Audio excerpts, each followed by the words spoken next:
This is Trophy Gold, The Roots of Old Kalduhr, Part 1. I'm going to begin by having us introduce ourselves. So when I call on you, please say your name, your pronouns, and anything else you would like for people to know about you. I will start. My name is Jason. I use he, him. I am the co-publisher of Trophy Gold, along with the game's creator, Jesse Ross. And I have not run Roots of Old Kalduhr except for just some limited play tests. And so I'm excited to kind of really dive into it in earnest. Let's go over to Ben. Hi, I'm Ben. I use he and him pronouns. I build character keepers for online play. You can find my stuff at Arctosaur. Fabulous. Thank you. Mike. Hi, I'm Mike Martins, he, him, and I design games and modules via Clearkeep. I did Sunken, which is a trophy spinoff, and this can be my first time playing in Trophy Gold in over a year, maybe 2 years. The pandemic has made us lose time. So you didn't get a chance to play at the retreat? Yeah, interested that I did not Gold, yeah. So I guess you were mostly doing the between, weren't you? During the retreat. Yep, the between and dark. But yeah, so I'm really excited to kind of get back in and get to play with a group like this. Fabulous. Thank you so much. Sarah? Hello, I am Sarah. I use she, her pronouns, and I am just an avid fan of all things role-play. Fantastic. Thank you. And Brian? I'm Brian. I use the he pronoun, and I'm the author of Butter Princess. Mike did the glorious layout and design, and Ben did the beautiful character keeper. What else? That's it. Make art, play games, teach. Fantastic. Thank you. I'm going to go ahead and go through CATS. I know you all know what the CATS for this is, but I'm going to do this for people watching the video. CATS is an acronym that stands for concept, aim, tone, and subject matter. I like to do this just to establish some basic expectations for what we're going to be doing during this session and indeed the whole series.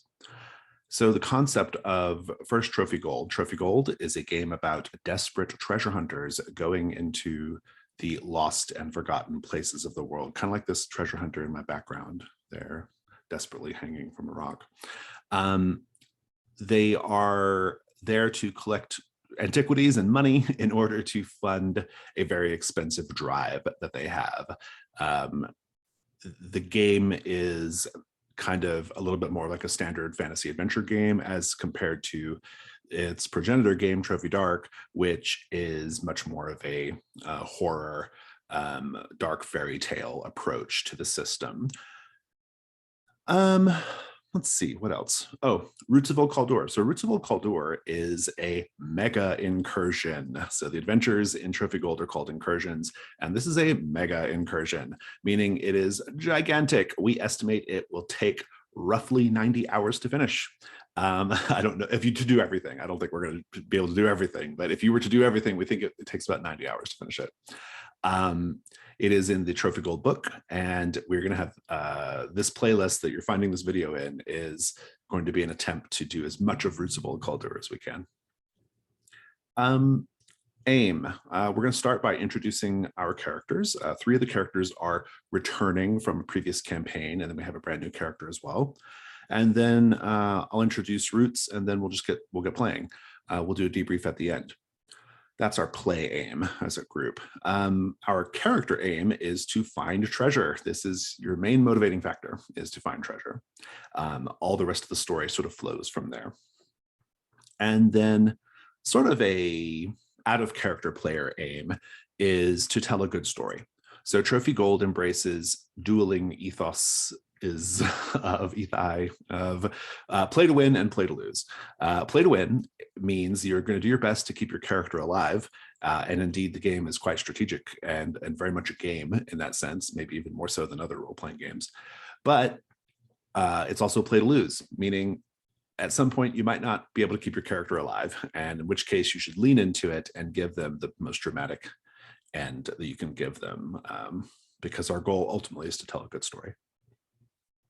The tone of Trophy Gold in general is fairly dark, and it has some adventurous elements, but it tends to be pretty dark. And this idea of like oppressive poverty is kind of a thing that comes up a lot in terms of its feel. Roots of Old Kalduhr is dark, but Roots of Old Kalduhr also has a lot of like wide-eyed wonder to it.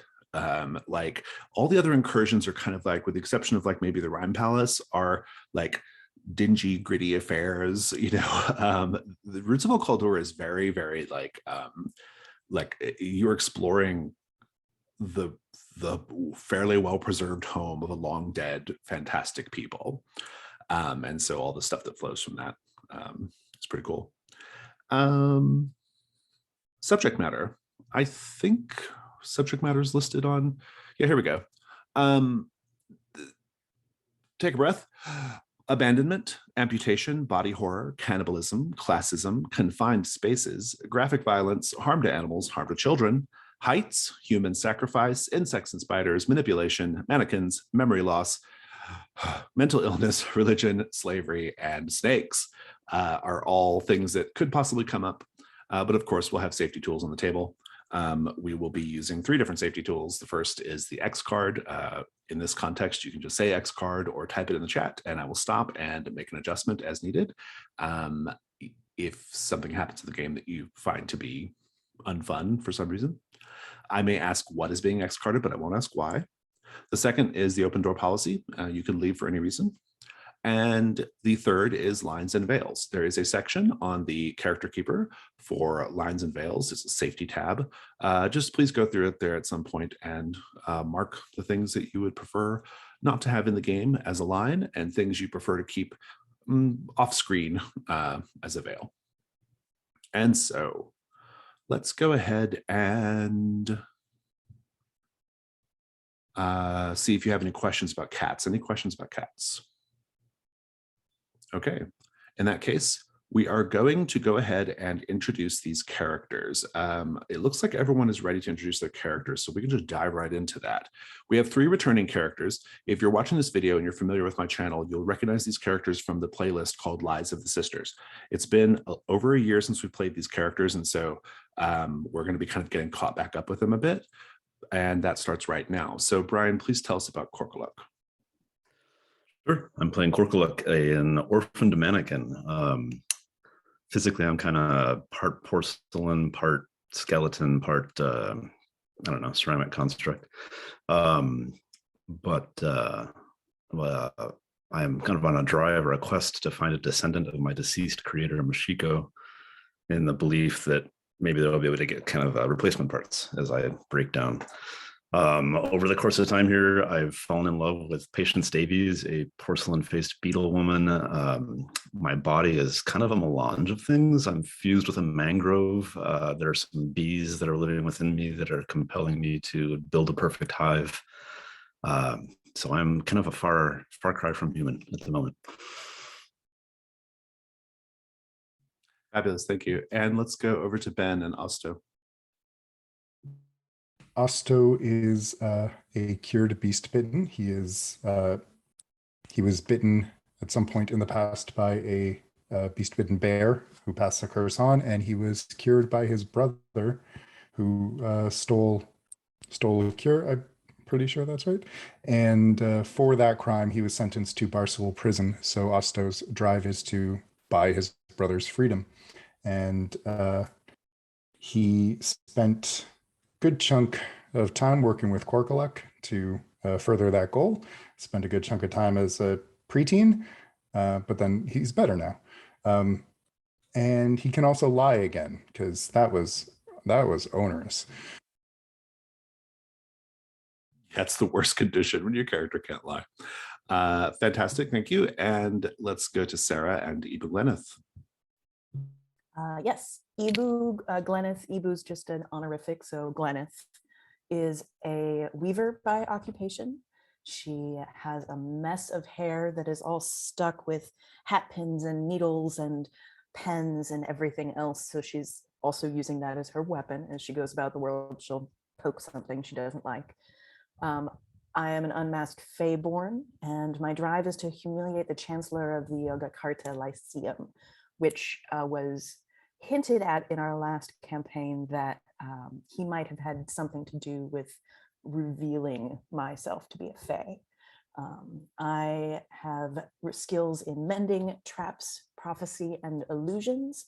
And my ritual Unravel I use to undo magics in the world, and I have been attaching them to marbles that I keep on my side. Fantastic, thank you. And now we're going to meet our brand new character, who is Mazer Fond. Mike, at this point, we just need to know occupation, background, drive, your skills, and your rituals. It's okay if you don't know too much about the drive yet or too much about their background yet. Whatever you know at this point, you can tell us, but we'll have a chance to explore it as we play. So please go ahead and tell us about your character. Cool. Yeah. So Mazer Fond, currently a demonologist, background of being an impeached official. I kind of see him as like an Ed Warren type of character, who is in like a position of power, like some kind of minor fiefdom, and probably got wrapped up in some like heretical following of the sisters, that ended up summoning it, that classic story, summoning a demon that wiped out the kingdom and that type of thing, and now is impeached and has left the kingdom, and is trying to dig deeper into this whole like demonic history perhaps of Kalduhr. Drive then, bribing the justiciars so they erase my crimes. That would be nice to get the funds to do that. And then, sorry, did you want me to go through like skills and rituals, or I think just maybe that? Give us skills and rituals, just kind of what they do, or what your skills are. Yeah, and what your rituals do. Skills with demons, negotiation, trickery, and lies. Very much a bureaucrat. And rituals being rebirth. So forcing a known spirit to be reborn in a new body. And then aura, ascertaining a creature's emotional state, truthfulness, and true form. Fantastic, thank you. Does anyone have any questions about the characters before we continue? Okay. I think what I want to do now is just read the introductory material to Roots of Old Kalduhr. And so pay attention here. And then we'll take a little break and we'll begin. Roots of Old Kalduhr. What poisoned soil feeds the forest? The Kalduhr is a vast and dangerous forest, grown over the ruins of civilizations stretching back millennia. The most storied of these civilizations, though certainly not the oldest, is known as Old Kalduhr. Old Kalduhr was a much more advanced civilization than that of the present day, particularly in the realms of art, science, and ritual magic. The god monarchs of Old Kalduhr used their power to enslave the spirits of the earth itself, rip holes in the fabric of reality, and unleash otherworldly monstrosities upon their enemies. Eventually, only the giants which walked the land in those days remained, so the people of Old Kalduhr set fire to the skies. With nowhere left to turn, Old Kalduhr extended downward, carving new homes and temples and thrones deep beneath the poisoned air. They built their fortress city as a massive labyrinth and taught their children to walk its darkened halls. As they carved and the centuries passed, the earth renewed itself. It never forgot its subjugation, and it reclaimed the surface via a forest of vengeful flora and fauna. Eventually, Old Kalduhr fell, but the forest lived on, slowly obscuring, burying, and erasing that old civilization that had caused it such harm. Every treasure hunter has heard of the ancient Kalduri people. They know somewhere in the forest are the ruins of an ancient city. Searching the deep wood for these ruins requires a desperation or an arrogance to match the old Kalduri people. Legends, rumors, or luck may lead treasure hunters to a particularly vast Kalduri ruin within the deep. These ruins are the ancient city-state of Old Kalduhr, that cursed place built down rather than up. The ruins cling to the surface of the forest in futile resistance to the smothering, vengeful woods. If the treasure hunters enter the maw of this ancient city, they will eventually find a way into the real Old Kalduhr, built under the earth and filled with unfathomable wonders and horrors. Now, I will tell you that this is a mega incursion, which means it works slightly differently than a regular trophy gold incursion. The dungeon is divided into 6 layers, and each of these layers has a number of sets, as well as connective sets. There are also, speaking of connective sets, you have a few. The first is the ruins at the heart of the forest, which is where we start. This is where you find the entrance into the subterranean portion. Then we have a connective set called the climb. Every time you climb between the layers, you have to do this set. Or whenever you climb from a layer back to the surface, you do that set. You can always climb directly to any layer you have uncovered. So if you get down to layer 3 and then climb back up to the surface, you can then climb back down to layer 3 the next time you go to Old Kalduhr, the next time you go back to the incursion. There's also connective sets called streets.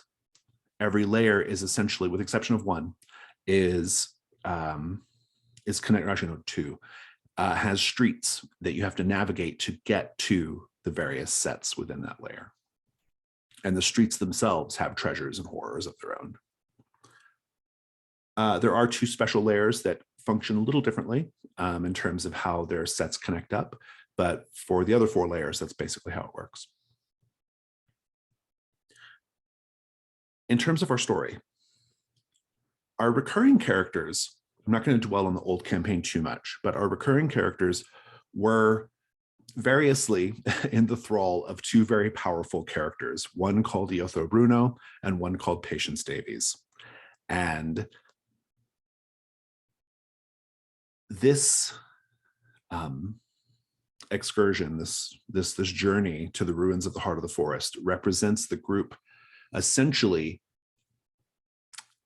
casting off the yoke of Iotho Bruno and Patience Davies. Now, those 2 are not easily cast off, and they may be a problem in the future. But for now, the 3 of you, with your new shareholder, have essentially funded an expedition into the deep heart of the forest. There is a caravan coming with you, a caravan of essentially like artisans and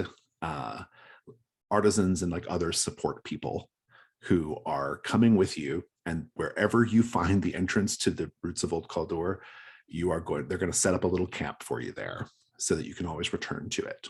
You still have to meet your burdens, which represents the cost of keeping these artisans in this camp going.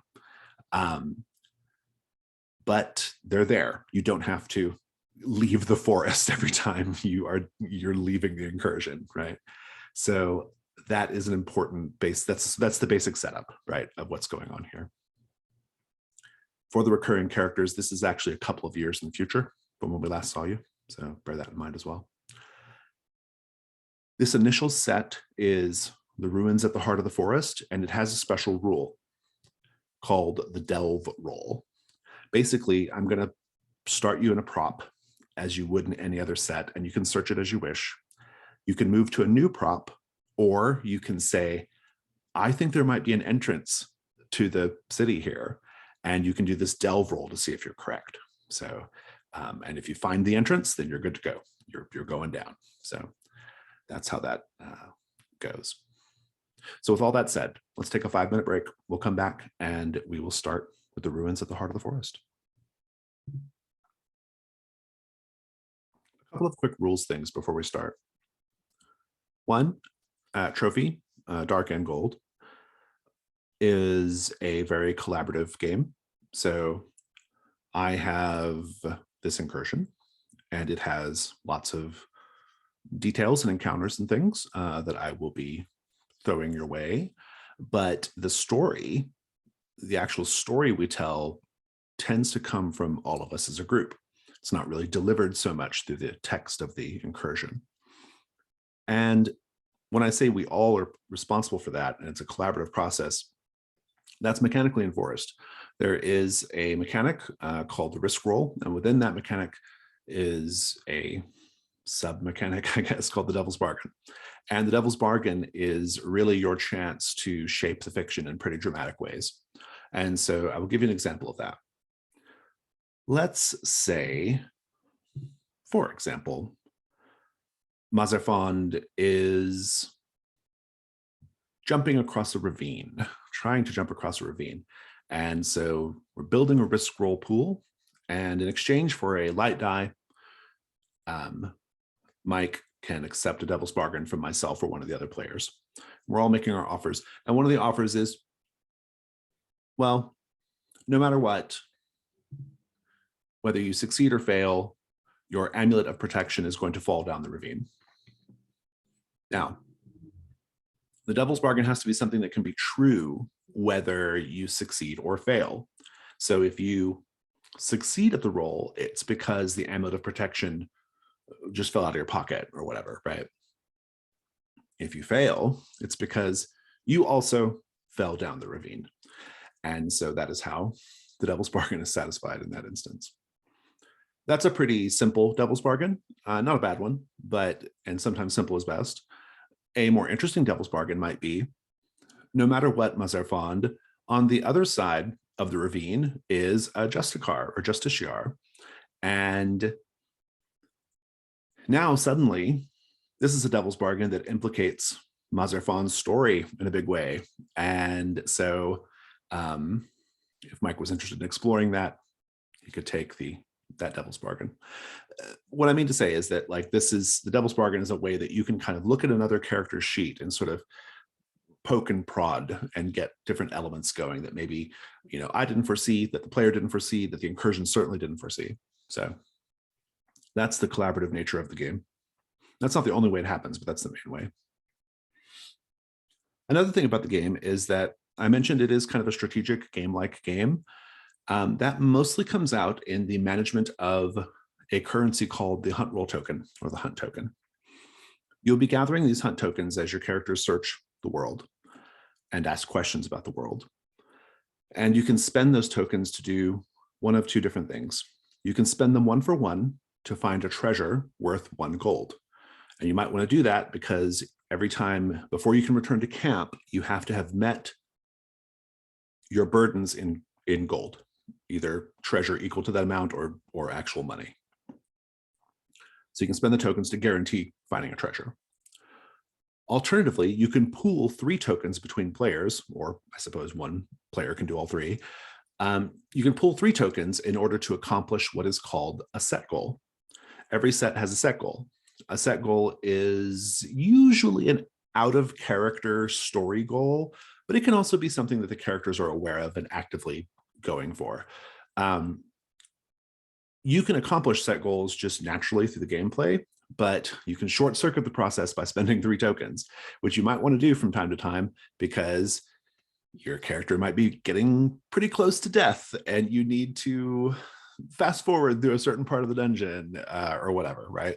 So when and how you spend the hunt tokens is something that is a big part of the game and part of the fun. Take a drink. So with all that said, let's talk about the ruins at the heart of the forest, which is our initial set. Locating entrances to Old Kalduhr is especially difficult as the land has grown back with a vengeance, more dense and twisted than anywhere else. Wild beasts, birthed by the memories of the forest, stalk its borders, eager to tear apart intruders, to water the roots with their blood.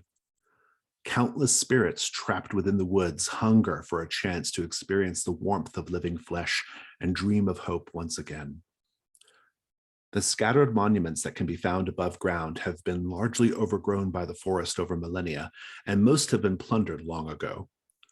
But you and your companions are ready to delve far below to claim the wonders that await only the bravest and most worthy. The risks are endless. The rewards, should you succeed, are incalculable. You know this in your bones, as something calls you to venture below the ground again, returning home. Your set goal here is to locate an entrance to the underground ruins of Old Kalduhr. The way you accomplish that without just spending 3 tokens is to do what's called a delve roll. I will guide you through the various props, and you can decide that this prop might have an entrance, and you can say so, and then we'll do the delve roll. The delve roll is, it's basically like kind of a modified risk roll where the stakes are, do you find an entrance? And if so, do you also encounter danger while you find that entrance, right? That's basically what it boils down to. You are here moving through the forest. You've just found the ruins. You're starting to see evidence of the ruins. Pillars of stone springing up from the loam. Partially ruined structures covered with vines and dirt. A crow has been following you from tree to tree overhead for a time, cawing as if warning you to turn back.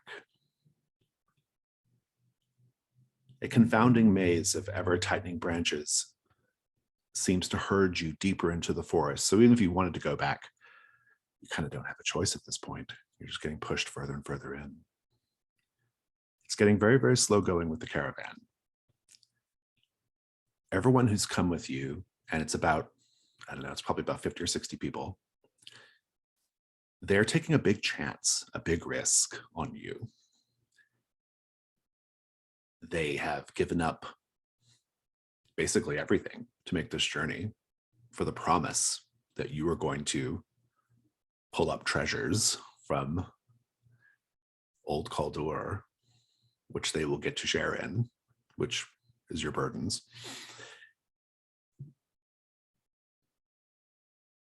In the distance,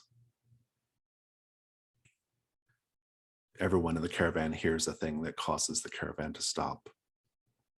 A haunting melody drifting through the trees. A flute, or perhaps a very high singing voice, full of melancholy. You know Old Kalduhr is near.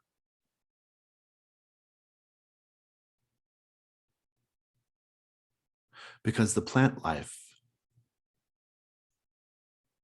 is starting to become particularly wild.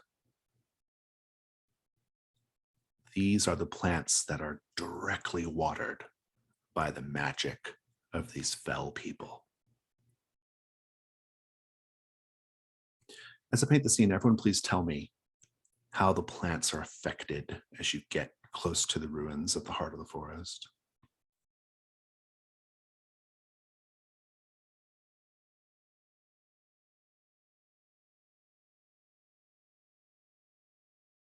Some of the vines have large lily-like blooms on them in just very stark white.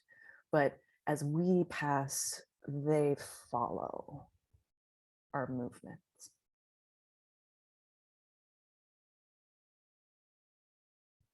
You know how a wind will ripple the tops of trees here in this part of the forest. The tops of the trees remain still, but the wind rolls on the undergrowth and lifts it up, kind of fluttering. You can see it shooting through paths, snaking around. Plants that outside of this area are not generally carnivorous have become carnivorous. We'll see a fern kind of close itself around a dragonfly and trap it. I guess unfortunately, everything's getting larger too. So like the leaves of a fern that may have fit in your hand now fits in them. Maybe jumping off on how they've become a bit more carnivorous is that they are they're able to be as well. Fantastic. Thank you.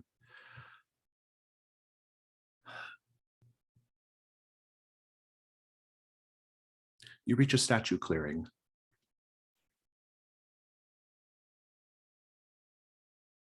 A towering group of statues standing arranged in a clearing. The statues have worn features and unsettling shapes and are carved with intricate symbols. The statues have both fresh and old offerings arranged at their feet. And when I say they're towering, I really mean that. You can sit comfortably on the feet of the statues. Do you suppose the statues represent early forms of the sisters? Or perhaps forest guardians? Or primordial gods worshipped before Kalduhr expanded underground? I'd like to learn a little bit more about your characters by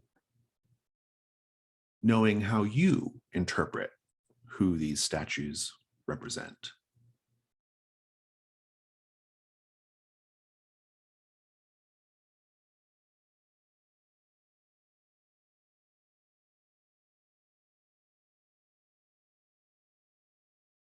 I think Asta would imagine them as the old monarchs of Old Kalduhr, marking this as their territory.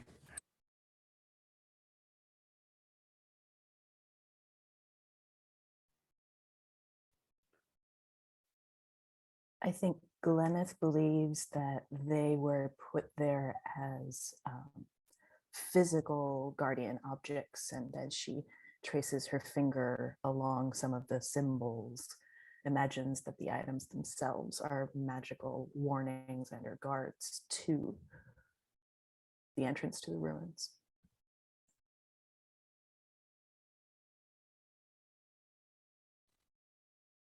I think perhaps one of the clerks that's traveling with Mazur and carrying all of these books even suggests that these would be connected to the sisters in some way, and Mazur just dismisses that and says the sisters are just a myth. They don't actually exist. Like what we see here is a far deeper and darker and more powerful entity, and this is the form that it would have taken in coming to this world. I'm almost just looking at the construction, like how do you build a thing that big? How does the hand stay on up there, and the bees kind of swarming out of me or poking for little crevices to see if there's some hollow cavity. I'm more concerned about the physical task of building them to last.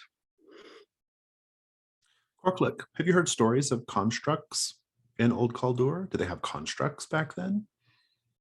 Or mannequins, I suppose we call you. Well, supposedly they had the magic to move stone, and rather than a hinged, jointed thing, it was a fluid rock that could move on its own. But I don't know if that's true or not. Interesting.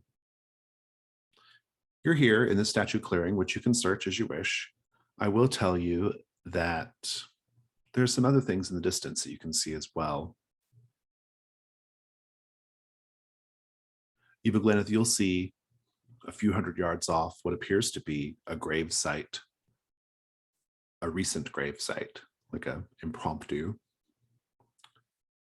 And Osto, you'll see the ominous ruins of an ancient watchtower peeking out over the trees.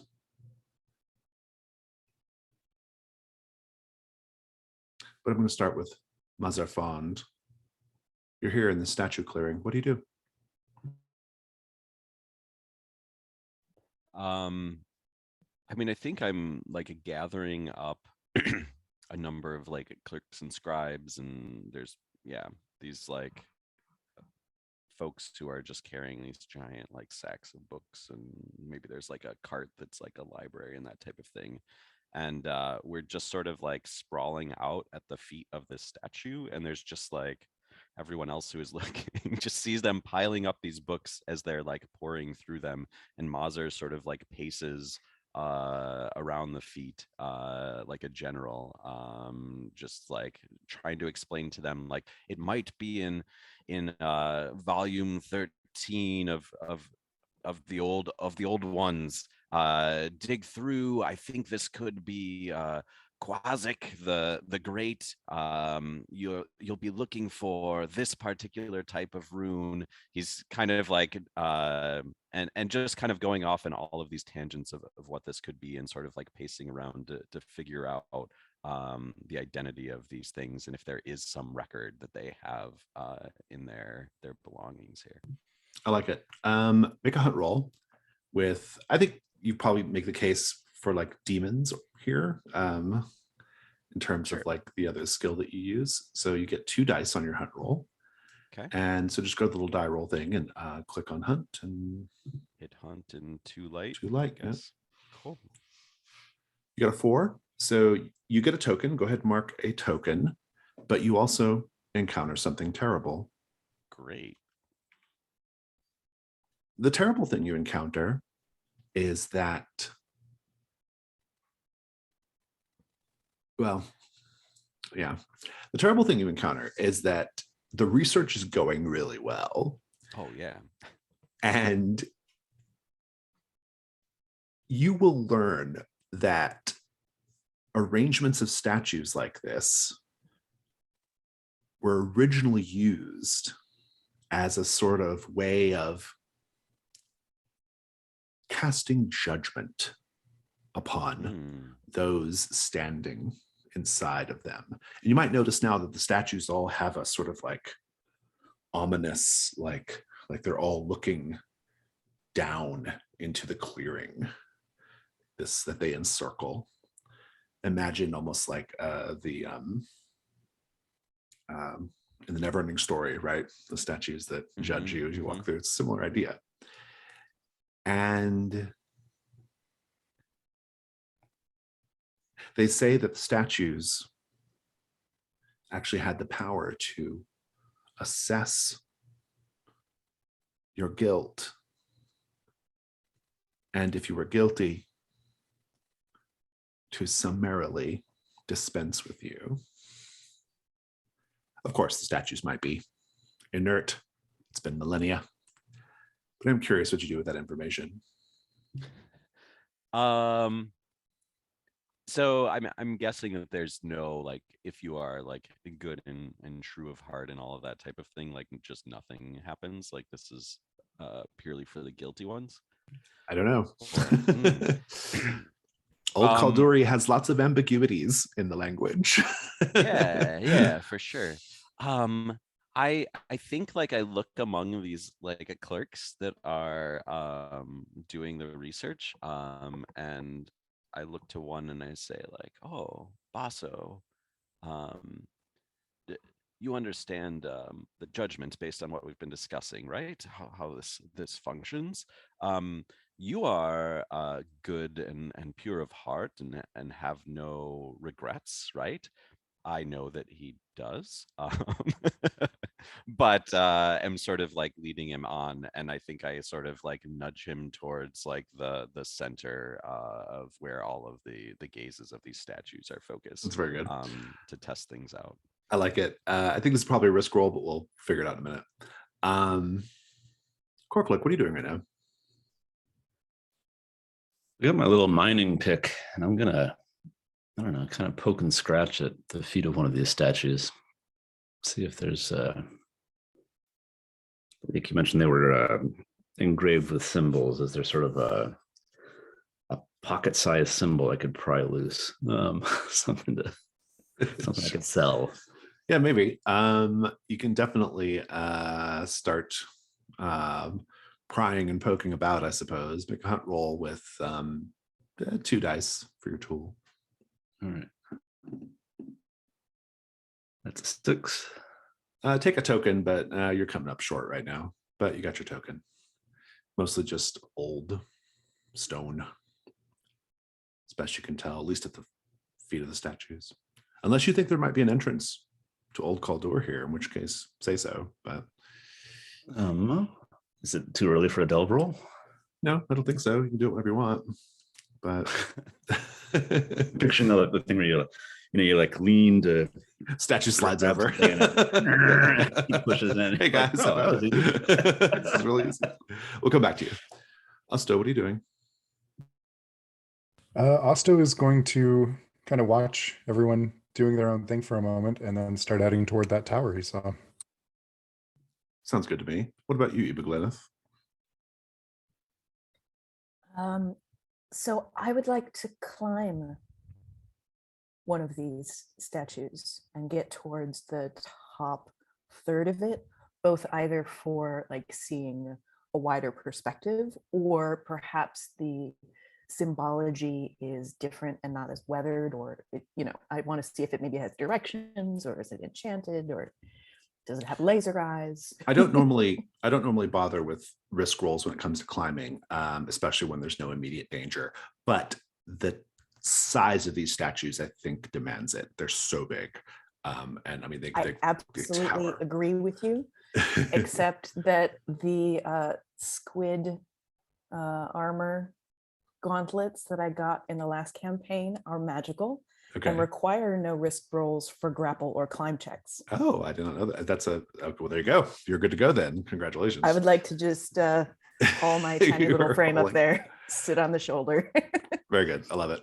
Let's check back in with Mazer. So Mazer, Basso is standing in the center of this clearing, and he says,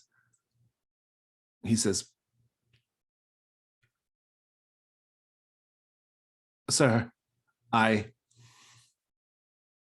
can hear them. I can hear them whispering to me.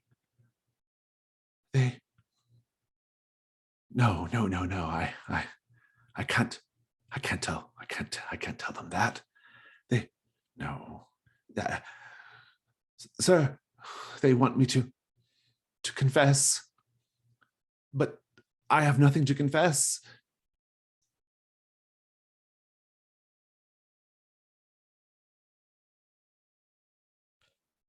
And I think unfortunately for Basso, I'm also distracted by Gleneth climbing the statues. And I'm sort of like looking up and saying like, "Now, Gleneth, be careful of those eyes. I'm very concerned about the gaze of these statues. Dear Basso here is perfectly all right, aren't you, Basso?" And I look at him and he's kind of like trembling. I think he's like trembling worried, and freaking out. Yeah. Yeah.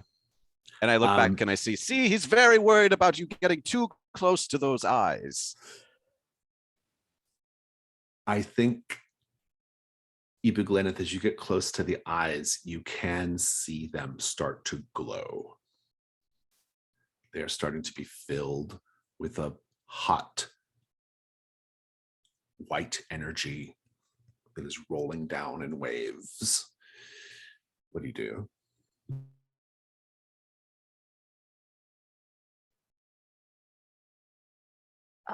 Like getting down a ladder by not using any of the rungs, I would like to just slide as fireman quickly as I can down the statue back to land on the other side of the eyeballs. Indeed. Mazer, there's a flash of white light, and Basso screams. And when everyone's vision clears, you see just a blackened, smoldering smear on the grass. The other academics carefully step away from the clearing of the statues. What do you do? I mean, I'm definitely concerned. I think like I'm walking like close enough to inspect, but like far enough that I feel at least safe outside of the judgment circle, as I kind of like look to folks and sort of say like, we are entering something very peculiar and very large, and I need to make sure that anyone who follows us down is truly pure of heart and you are not hiding any regrets. And then I say, like, this poor soul, if prayer is a thing that you do, pray for him. And I'm just kind of, yeah, I Mazair, I have will one tell you good that eye, and yeah. Basso was probably one of your best Old Kalduri linguists. So he Oh, understood no. what the statues were saying in his mind. You are starting to hear the whispering in your own mind. It's in Old Ooh. Kalduri. How good is your Old Kalduri? Honestly, probably not great. I know enough to know the grammar and the structures, so maybe I start repeating it out loud, in Good. hopes that somebody else will pick up and be able to like piece together what it actually means. Indeed. Corklook, what are you doing in the meantime?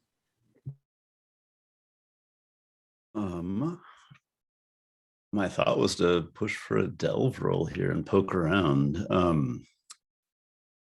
Whether it's in the statuary itself or you mentioned that Ibu had seen the grave. If I have not seen it, then maybe not the grave, but I don't know. Poke around, try delve roll here.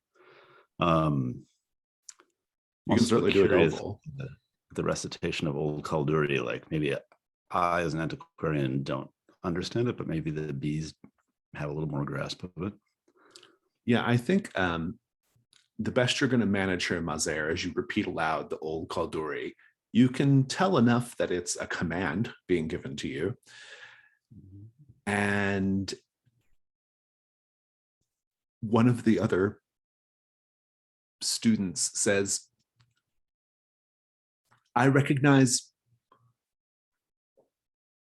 crimes and speak aloud.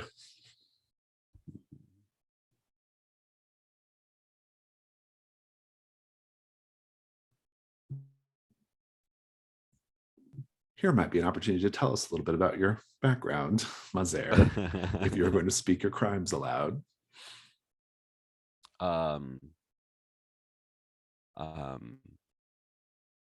well, yeah, so I kind of there's maybe a little tremble in my lip, and I kind of say, well, as many of you already know, um, my my greatest crime was having too much faith in the sisters, and um, trying to bring them to this plane, to usher in a new era of utopia, and yet when we called upon them, instead the things that truly exist came and ushered in their idea of a utopia.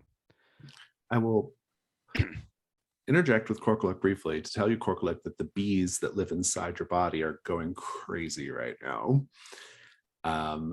They are practically beating inside your hollow chest. You can feel the buzzing like a wild heartbeat. You can see the eyes of the statue glowing as well as Mazair speaks aloud his confession. I'll say, kind of over my shoulder, Mazair, you might want to get to the real truth real quickly.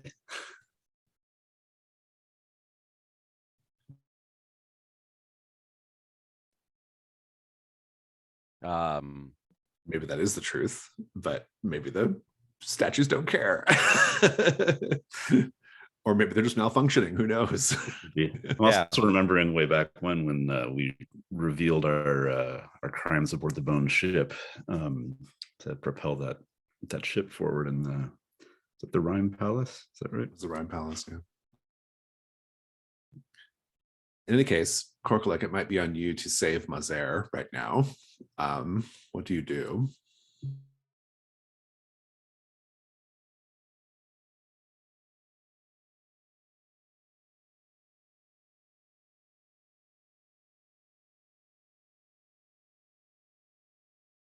You're muted, Brian. Yeah. I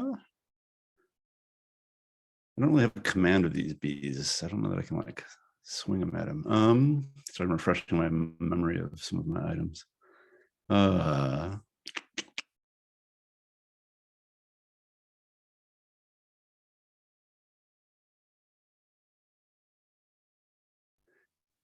If it's really bad, I could rewind time.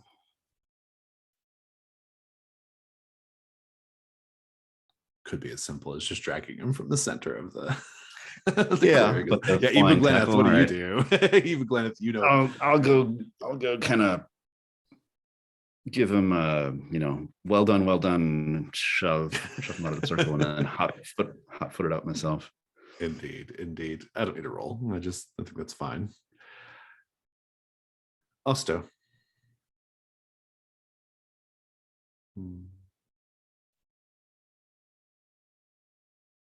Ominous ruins of an ancient watchtower, partially sunken, covered in vines and lichen. Part of the wall is busted open, and you can see a spiral staircase leading up to the top of these tower ruins. What do you suppose they were on the watch for in this watchtower?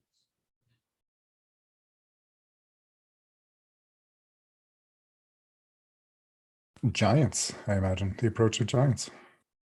That was a principal concern of Old Kalduhr. That is true. How do you know that this watchtower was particularly suited for looking over giants, or at least suitable for looking over giants? It's tall enough to see above the canopy, and anything coming that isn't giant-sized would have been able to walk under the trees and not be seen. Very good. Okay, well, so what do you do?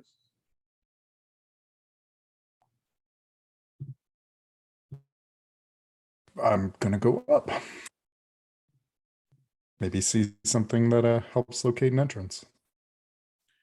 You can step inside the tower. The spiral staircase goes down and up because the tower is sunken partially.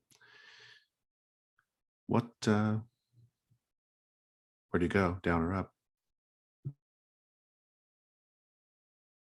Now that I'm thinking about it, down might contain access to the city beneath. So I'll start by down and Let's keep my eye out.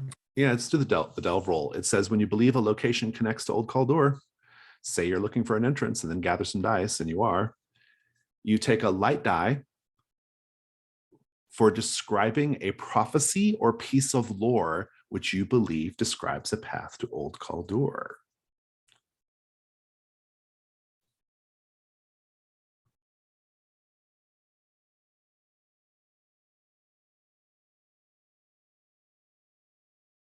I think that early in this expedition, when we were being recruited, one of the pieces of evidence that our benefactor shared showed, like in a pictograms, Old Kalduhr kind of harvesting the corpse of a giant and bringing it down through tall shafts in the ground. And this may be one of them. Nice. You have one light die. You take another light die if you have a skill or piece of evidence which strengthens your belief or eases your search. You've already kind of described an evidence for the lore, so maybe a skill. I'm persistent and strong. Okay, so just ripping through shit. That's always a good solution. Go ahead and do to get dice, just do a hunt 2.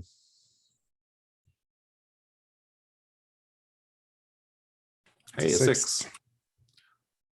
On a 6, you discover an entrance to Old Kalduhr. Congratulations. It is correct. It does not lead to one of the layers. It leads to a climb. But you get down, and at the base of the tower, after moving and hauling away quite a lot of rubble, there's a door. It's not really a door. It's probably more accurate. Well, let's say it's more of like like an aperture in the ground that opens up big enough to toss down big body parts. It's operated with a crank, and you use your strength to bust through the rust and turn the crank, and the aperture opens up. And you see, indeed, a deep shaft going down.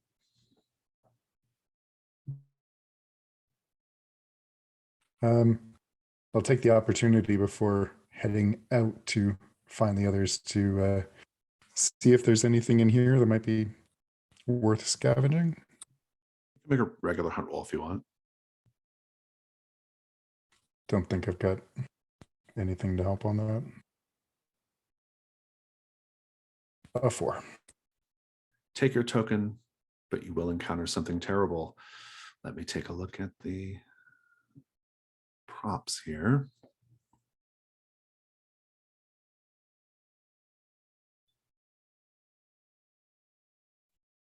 You get a token. I will tell you that you do find in the rubble a charm, a little wooden charm made from, or like sort of fashioned into the form of a bird's head. Intrinsically, it's probably not worth much. If you knew what it was, you might be able to sell it to the right antiquarian, I suppose. But go ahead and add it to your found equipment, plus your token. And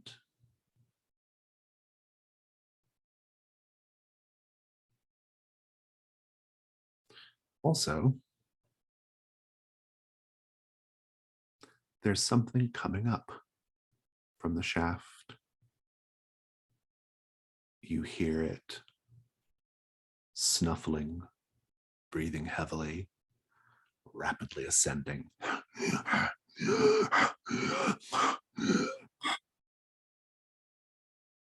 What do you do? Going to ready my warhammer and kind of call over my shoulder and say, "Found something." Indeed, indeed. You all will hear Osto calling over. Osto's still a little ways away, so you'll have to rush over there if you wish to respond. Otherwise, let's just go around the table and figure out what everyone's doing. Azer?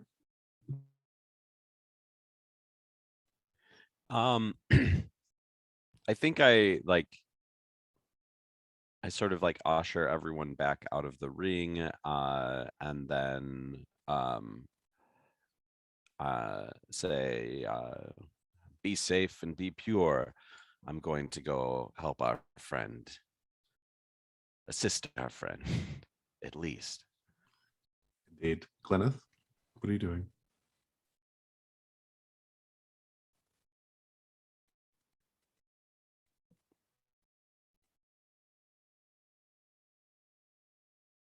Our caravan, our retinue, will begin setting up the camp outside of the sunken watchtower, and that's where we'll surface from here on out for the incursion. Is that correct? Yeah, once it kind of becomes group knowledge that there's an entrance, yeah. Then I think that before Osto cried out, she would have gone and investigated the fresh grave, because now knowing that the statues just create an oily smear of a person, it seems very, very strange that there's a grave here. Yeah. I'm gonna say you're doing that then, and I'm gonna separate you from the group, but that works for me. That's good. Korkalik, what are you doing? I'll go trotting over with a cloud of bees trailing behind me. With Mazer or? Yeah, towards Osto. Osto, the thing crawling out of the shaft.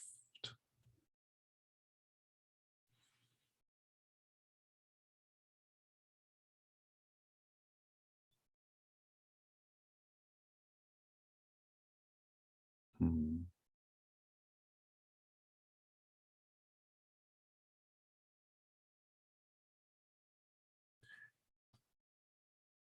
It is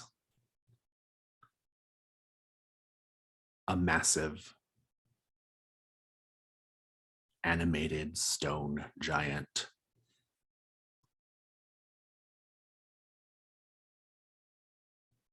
Crawling up the sides of the shaft, drawn by the sound of the aperture being opened, loud creaking metal.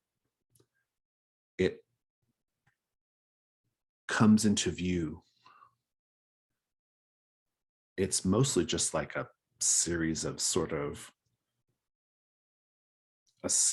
like low stone cylinders bolted together in the rough shape of a person, very, very big.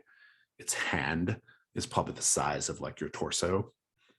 And it has just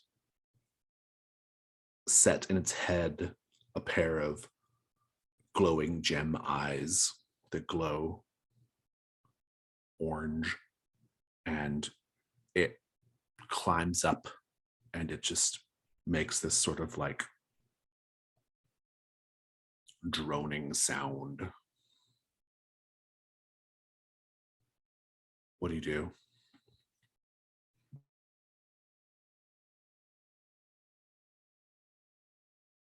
If I step back out of the way, is it coming for me or is it trying to get past? Do you do that? Do you step out of the Yeah, way? let's see. Let's see what happens. It pulls itself up onto the edge of the lip of the aperture at the bottom of the tower, and it kind of makes this like boom sound, and then just swings its massive stone fist in your direction. Please say how you're vulnerable. I'm just a guy with a hammer. This is Yeah. The vulnerability is it's self-evident, I suppose. Go ahead and roll weak. a 4. You have to do a round by yourself. It has an endurance 10. Combat 1.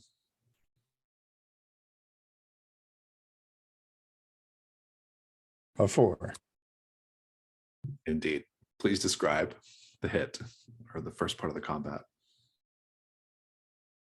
So I think Osto is kind of hoping that his strength will see him through here, and he kind of holds his hammer up to block the hit.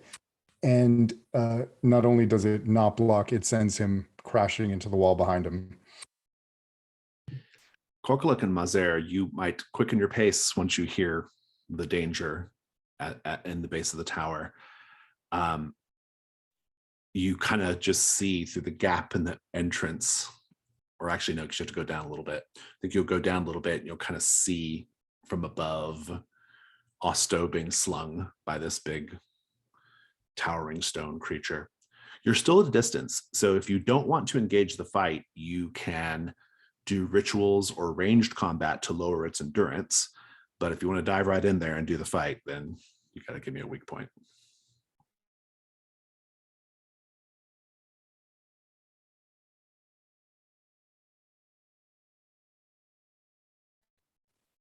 Guess I'll pop into the fight. How are you vulnerable?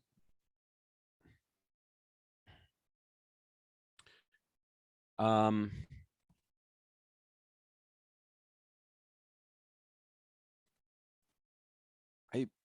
mean, I think I'm. I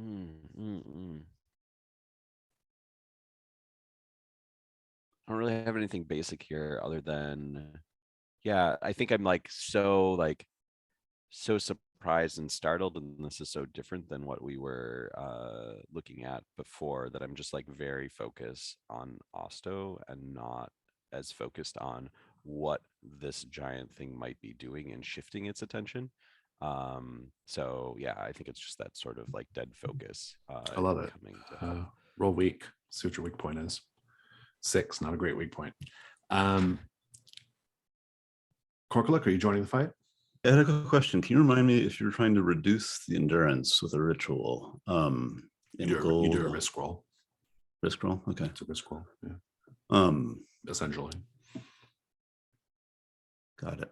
I think what I might do is, if this seems like it'll work, put my little Scarecrow Ritual to use to create take a chunk of this stone and a fistful of bees and kind of meld them together so that the bees carry this stone, and it's sort of a distraction to harass this stone monster.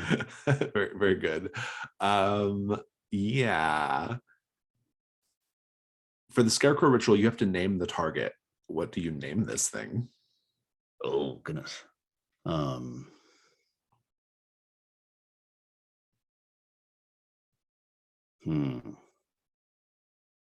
Yeah, I'm out of ideas right now. Hang on.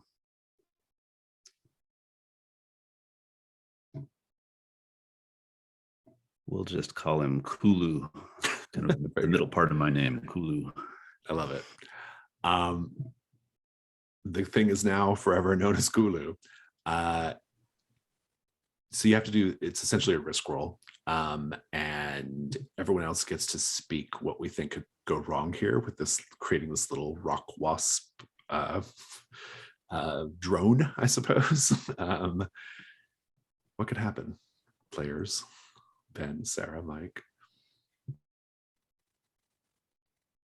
In naming this creature a part of your own name, the bees get confused and now you're a target and they're just trying to harass you with it.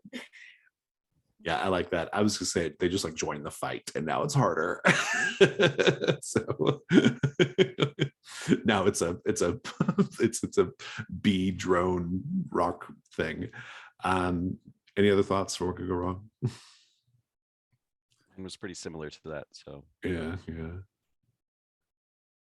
I was thinking, yeah, they just go autonomous and leave you behind. Let's talk about dice. Do you have a relevant skill here? Mimicry for creating a rock-like wasp-like rock. Yeah. I'm not sure what is being mimicked since this feels like a unique creation. That's true. Very strange artifact. Oh, I'll take artifacts. I like that. That's pretty good. All right. So you got one light die. Anybody have Devil's Bargain to offer here?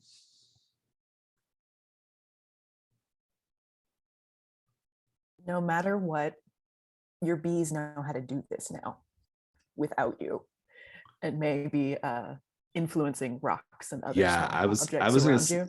my offer is really similar. Like no matter what, the bees become like super into Old Kalduhr in a way that you may not like.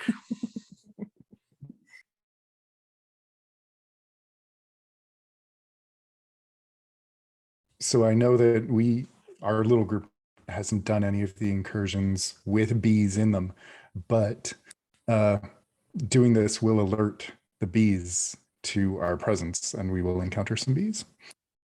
Like the actual like the species, the intelligent beings. The intelligent bees. Yeah. There are like 5 or 6 major species in the world, and the bees are one of them. So yeah. Do you have any offers, Mike? You're good. do these bees like produce honey within you? I'm new to how the hive within you works. Yeah, it's a thing that came from the Celestial Heart. Was that what was called Leviathan's Bridge? So I know that they're building wax within my memories. Like they will seal off parts of my memory and reveal lore to me. And they're somewhat ascended. So sure, I can drip honey or something. What if that like becomes somehow like tainted? Will be some like strange sort of like putrid memories that come through as well. That's pretty good. Very interesting offers, Brian. What do you think? Yeah, I think I like the idea of the bees having some more volition of their own. That they take an interest in the ancient ruins in some way that I'm not totally in control of. You have 2 light dice and do a dark die as well. So risk Okay. 2, 1. It's a 5 light. I've light. You succeed. I think the complication is just going to live in the world of the Devil's Bargain. I'm not worried about going beyond that. But the endurance of the creature of Kulu will be reduced to 9 from 10. Give me just a little bit of the fiction there, Brian. What is this thing doing to the stone giant?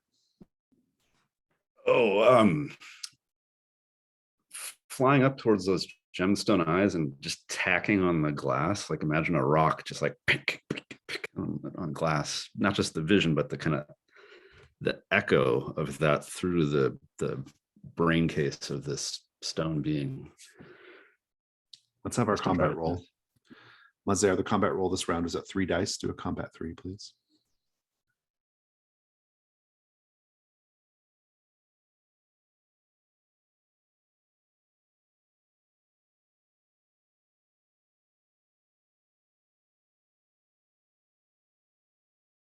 That'll do it. 6, 5, and 1. Mazer, unfortunately, your weak point was hit, so you will take a ruin damage unless you mark armor. But please go ahead and give us the first part of the fight. How do you join the fight here, Mazer? What does it look like? So the weapon that I have is this barbed whip. And so I think like it's kind of like an Indiana Jones type of moment. Like I take it out and like I whip at one of this thing's arms, and then I'm just sort of like hanging on as it like twirls its arm around, and I'm just kind of like, I don't know, it's what I can do, like shouting like incantations and old like banishment rituals and that type of thing, as I like fly around and like am like kicking at this thing, I guess, as well. So like I'm like swinging around and just every once in a while like just trying to like kick into it or like lay into a joint, something like that, to try and like dislodge the way that it's connected, as I'm sort of like shouting these like go back to old Kalduhr, where you have come from. You have no jurisdiction within this realm, like that type of thing. Just sounding very self-important about all I of love it. Osto, Korkulik, and Mazer have done a terrific job knocking the creature off balance. What do you do to finish it off? It just gives Osto enough time to get his feet under him, and he winds up with the hammer and just smacks it in the side of the head and knocks the head off. Nice. Osto, go ahead and roll a gold 9.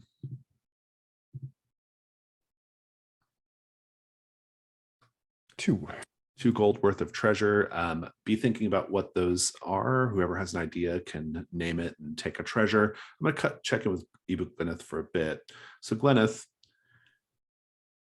you are, I don't think you're aware of, I think that was all happening too quickly. You're not aware of the danger while it was happening. You're at this gravesite, and the gravesite is actually very new. It appears to be like graves dedicated to fallen treasure hunters, because there are some words written on some of the markers that you can read. They're not Old Kalduhr. The markers are spring branches, piles of stones, remains of a pyre, some simple offerings. A crude face has been carved into a tree, as if watching over the gravesite. A question.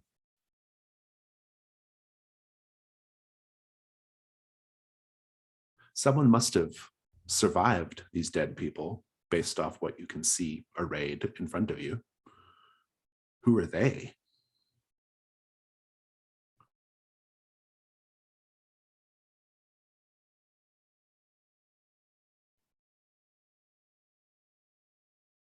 I think it was another mannequin being that survived the last of this party, because they weren't affected by the confession statues in the same way.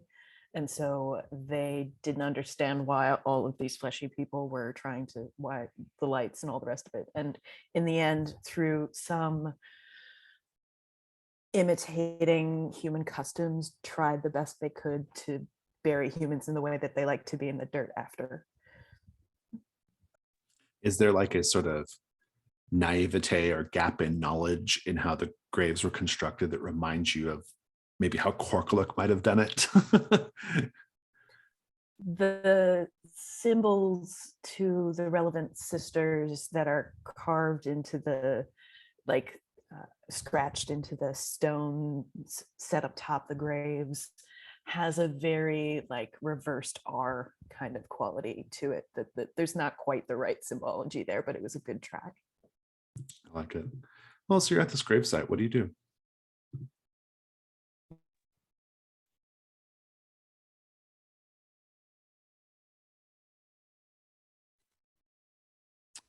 I think I'd just like to do a hunt roll to see what I would find left over that might give me some sort of hint as to, well, where the entrance is, because I don't know yet. And if there are any trinkets that they might have found while they were exploring the ruins. That sounds good. Make a hunt roll. 2 light, right? 1. One initially, and then 2 if you have a piece of equipment or a relevant skill. Not really. I'll just do 1. 4. Take your token, but you also encounter something terrible.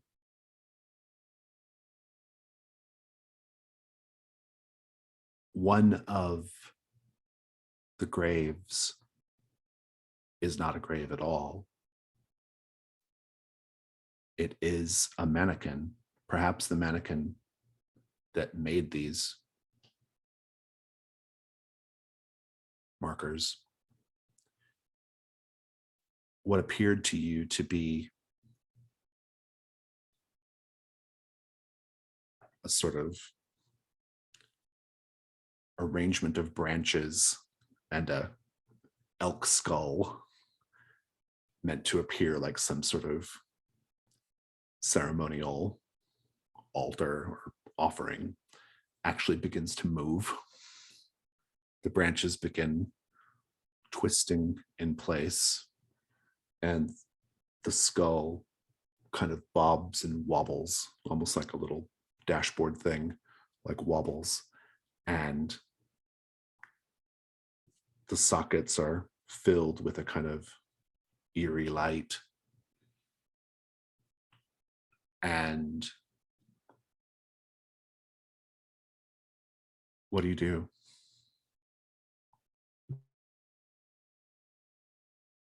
It doesn't seem like it can harm you. It doesn't even seem like it can walk.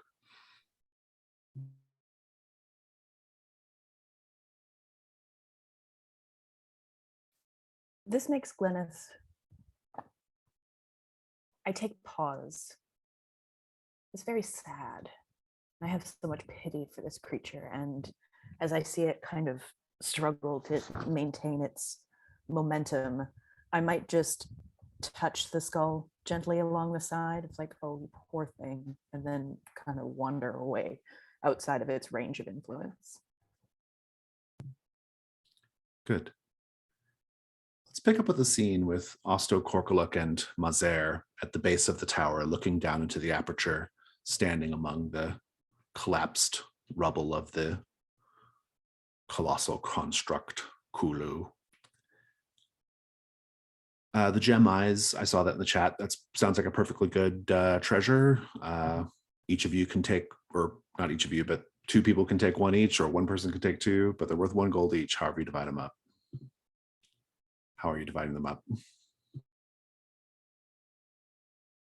Asta will pry them out, and he'll toss one at Korkuluk and say, "Next one's yours," to Mazer. You can add those to your found equipment. And let's just have the scene with the 3 of you there. Role play. I'll take the gem that you tossed to me and be like, "Oh, Mazer, you're new to the group, and you dove in there. You've earned this," and pass the gemstone over to him.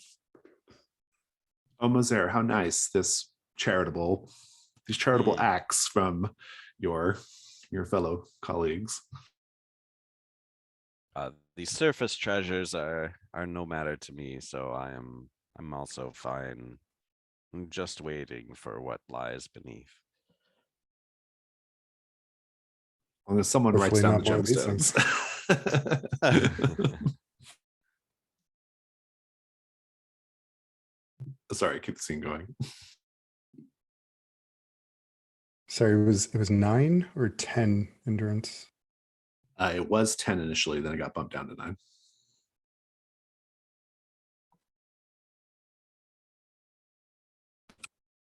There's a Where- question, and just in terms of game mechanics, when you bump the endurance down, do you roll fewer dice? Is lower, for- yeah. Yeah, it's in the rules. I don't actually know why, but that's the rule. So yeah. You roll the ultimate endurance number for gold.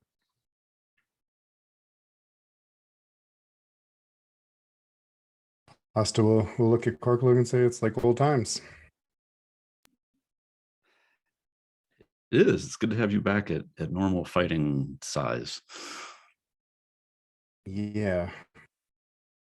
So that looks like a way down. Well, that's what we're here for. Tell the caravan to set up camp, I guess. And maybe guard in case there's more of those. Do you have any idea what summoned that thing up, though? I open the door. Hmm. And I assume that's all that you heard coming up from there. It was quite loud. So far, it's not tempted. Seems as good a place as any. And he kind of looks over his shoulder at the ring and the charred ashes. And potentially safer than other places that we could be setting up camp, even despite whatever things bellow forth from beneath. Gleneth, you can be on scene now. Is the door reclosable or is it just busted open? I think it's actually busted open now. Yeah. Like you probably felt the mechanism like kind of come loose and collapse underneath the wheel thing, and it's just spinning freely now.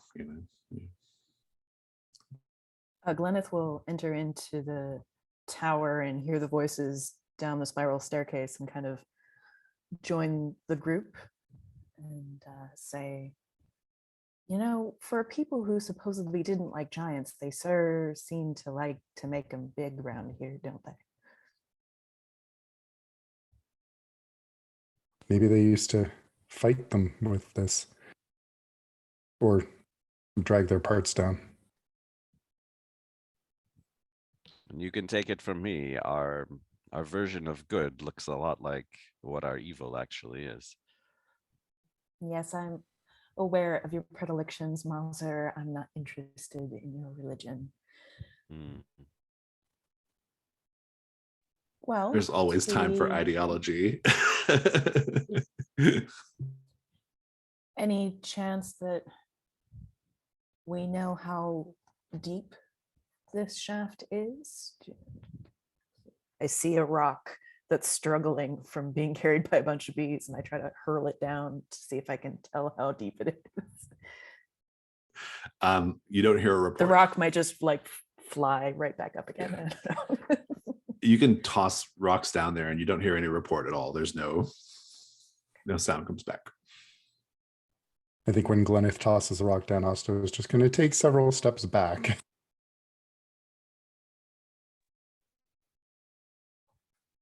You have all of the climbing equipment you need within the caravan. So that is harnesses and, various, I don't know anything about climbing equipment, whatever climbing equipment one would normally use to splunk down.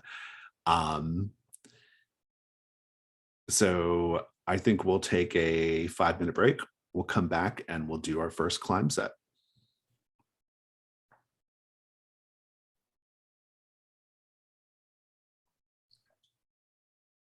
For those of you who need climbing rigging, you spend a good few hours getting all that set up, in addition to helping the camp set up outside the tower.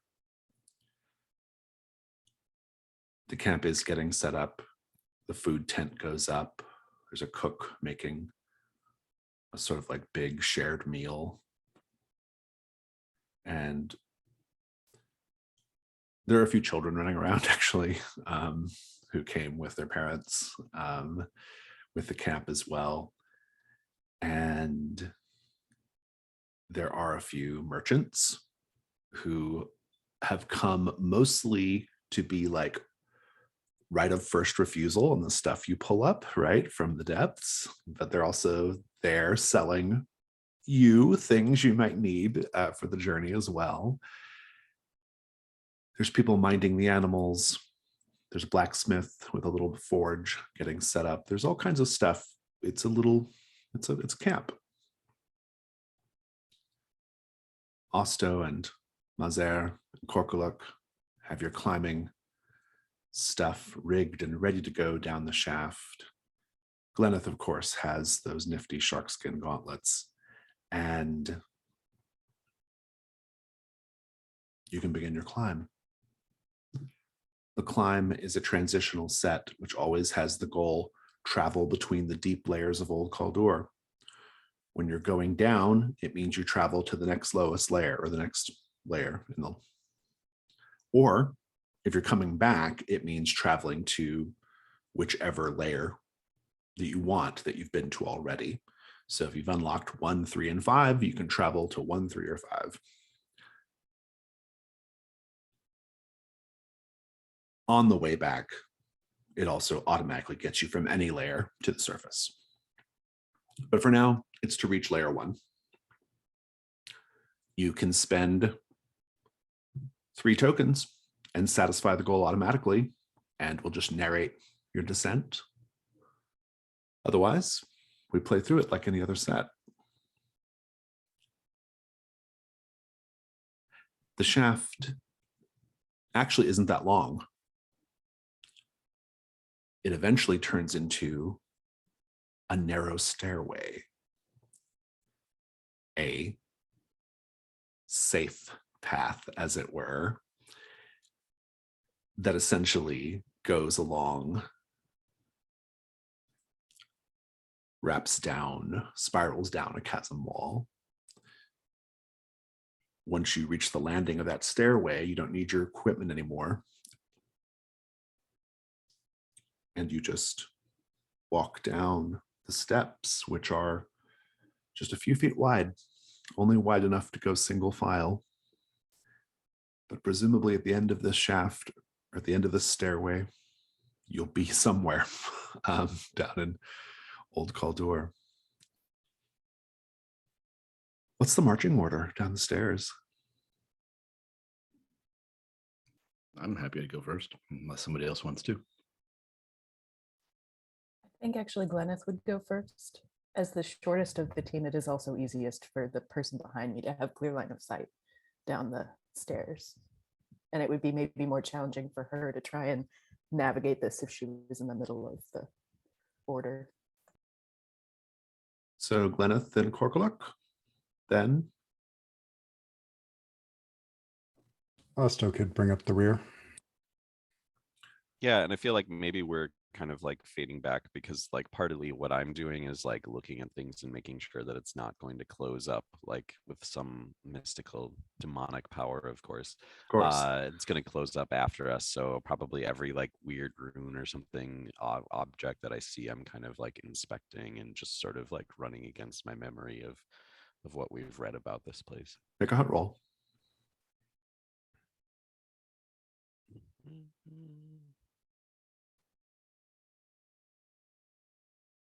If you're specifically looking for demonic activity, you can roll 2.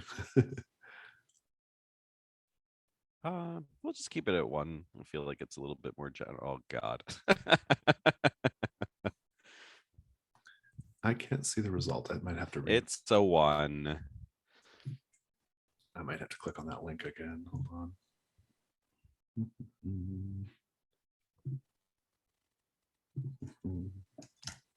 Well, yeah, it's showing only me. All right, it's showing 4 of us. Yes, so I should be there now. You got a 1, you said? I got a 1. You lose all your tokens Yeah. and you encounter something terrible. Mm-hmm. Osto, Mazer is taking a long time looking at a relief carved into one portion of the wall. Mazer's in front of you. Corkuluk and Gleneth are getting pretty far down while the 2 of you are hung back. Let's just have that scene for a moment. So is that bad? Is that going to kill us?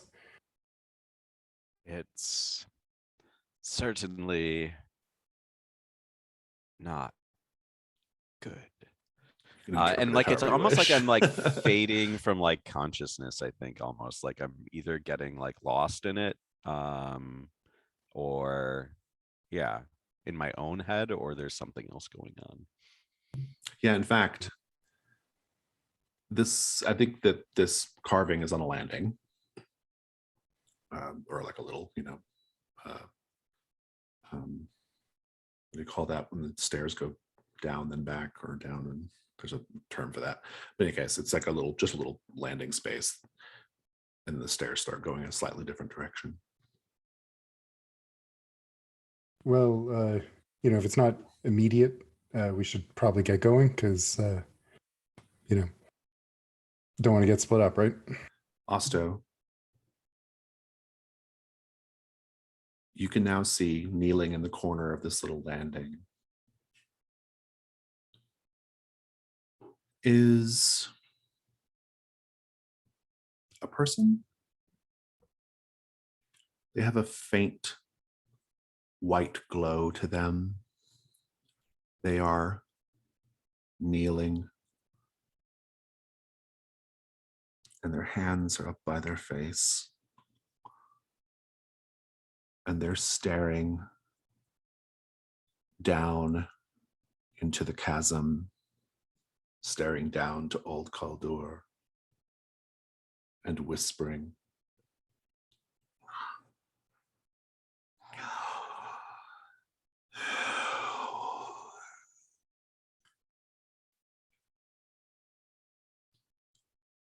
What do you do?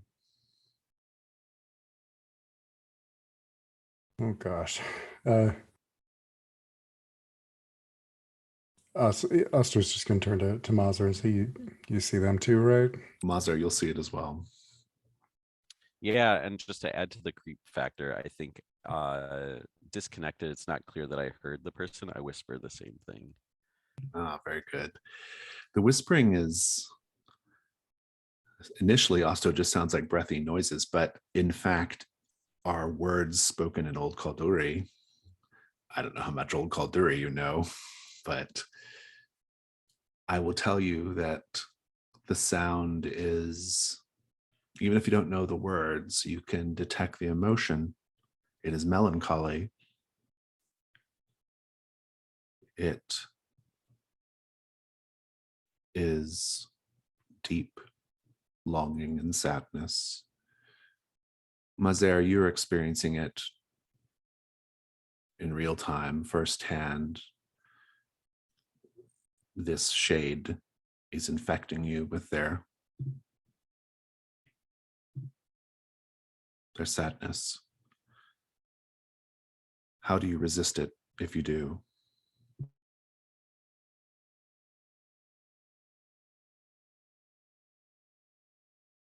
I feel like I don't resist it. I feel like I still like I haven't really, as we've seen, like totally come to terms with like what happened that led me out here. And I feel like there's something for Mazer that like being able to engage sadness and Mm. yeah, melancholy after what happened is like refreshing in a way. Like to be able to tap into that emotion. you take the condition melancholy. Note that Okay. under conditions. Osto, how does Mazer change? I think he gets a slight white glow.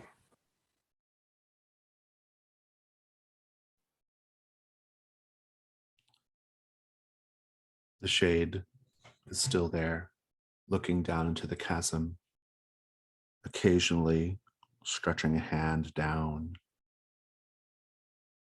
reaching, grasping for something that you can't see.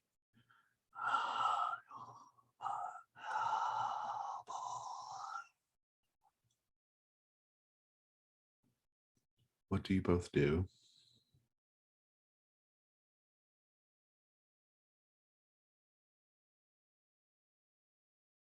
Seeing how Mazur is getting caught up in this, I think Asta will put a hand on his arm and say, "Let's get going, please."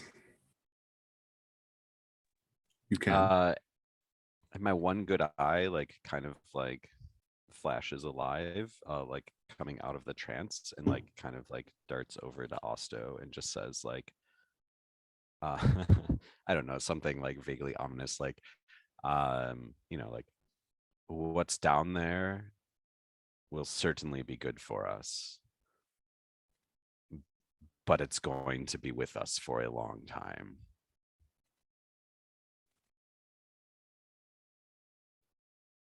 Corkalick and Gleneth, you will not even be aware that the other two had separated for a bit until they rejoin you as you are carefully making your way down the stairs. Gleneth, you reach a gap in the stairs where it has crumbled away. You can scamper over, no trouble with your gauntlets. The others will have to jump. But let's just have that scene with you coming upon that and figuring out what to do here. I think I've been spending years kind of like getting to terms with how these gloves or bracers allow me to almost fly as I could previously. And so there's a joyfulness that comes with being able to use them because it feels like the weightlessness is returning to me. And so Gleneth wouldn't even look back to the rest of her party until she was over onto the other side. She just alights in a way that it brings her so much joy. And then she's like, oh, right. Should I come back and Yes, yeah, grab a rope? You should come back and grab a rope. We should make a little a bridge, because jumping on the way down, that's not too bad. But imagine trying to jump on the way back up carrying the loot. It's not going to go well. We need to make ourselves a little something to get across. So since the only immediate danger is just plunging to your death, there's nothing chasing you or anything like that. As long as you all just construct something using backpack equipment, I will let you do that, and you can all scamper over for free as far as that goes. Not for free, but for suitable backpack equipment, making a bridge. Gleneth will again just lightly scamper back over to the others and pull from her pack a bunch of seaweed rope, and it just is like a magician continuously pulling rope, and then 2 crab claws that were meant to be climbing hooks from the last adventure we were in, and we kind of construct something. Yeah, these are actually these are like specifically climbing tools made by the people of I can't remember the land, but the Leviathan's Bridge incursion. And yeah, these crab claws have been like specially, what is that? I was trying to remember why I drew these. I was like, Oh, yeah. I looked at my notes before we started today, and I'm like, why did I draw those? What was so special about They those? can essentially be fitted into the walls like pythons, and like then the rope is quite Anchoring. strong. Yeah. Yeah. Yeah, as long as you're willing to spend the slot or whatever you've or unless you just have all this stuff already. Oh, I don't mind giving up the item for this. It'll make it Yeah. easier in the long run. Yeah, you can just give up something, and then you can keep the crab claw things, but I think the rope will be kind of used up, or not, it'll be kind of worn, stretched too Understood. much. But everyone just give me a little bit of the fiction of you getting across the gap.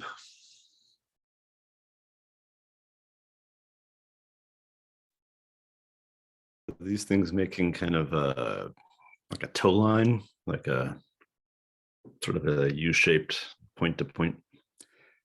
All right, I'm gonna do the thing where you kind of, your feet start going one way and your hands start going the other, and you're wiggling, and then finally kind of like get it under control and hand over hand work my way down across the gap, and then gratefully hop off on the other side. That was well, better than jumping. Thank you.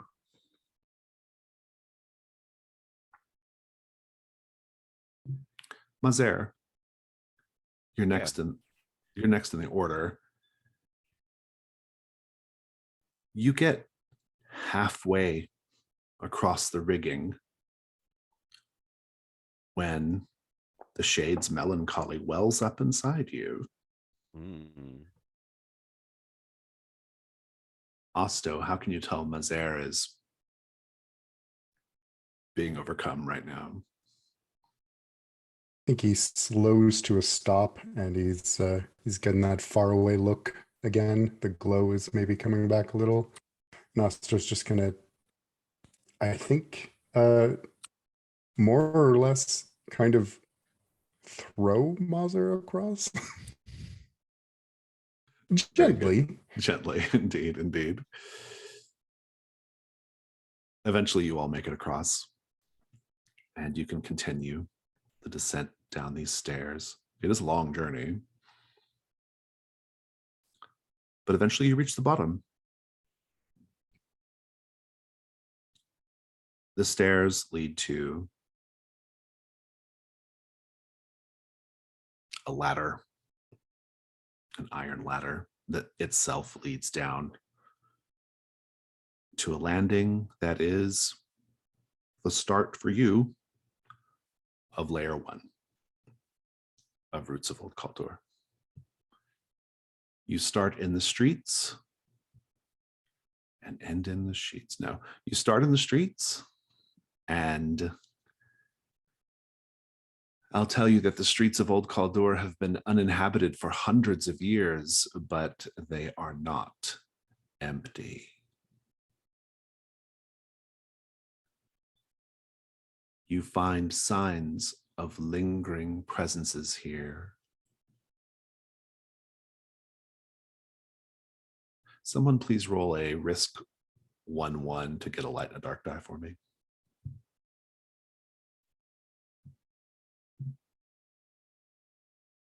I got it. 5 and a 4. You have, maybe just one of you at first has this unshakable feeling of hundreds of eyes watching you, revealing perhaps that your presence here has awakened something, awakened some sort of previously sleeping power. Mazer, what did you awaken? What do you think? Let's just have the scene as you're all sort of settling into this.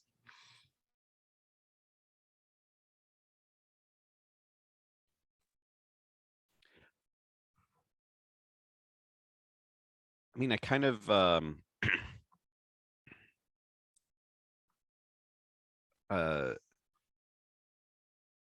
maybe like I kind of like Osto's been like pushing me forth, and like I kind of like lean and like speak in a riddle or something like that, and it's just kind of like how do you think you see from the beyond if you don't have eyes?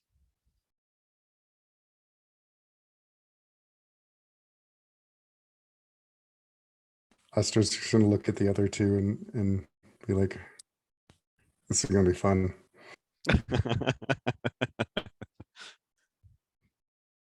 You kind of want, in a situation like this, you kind of want somebody who sings shanties and merry songs, not talks about the formless horrors in the dark.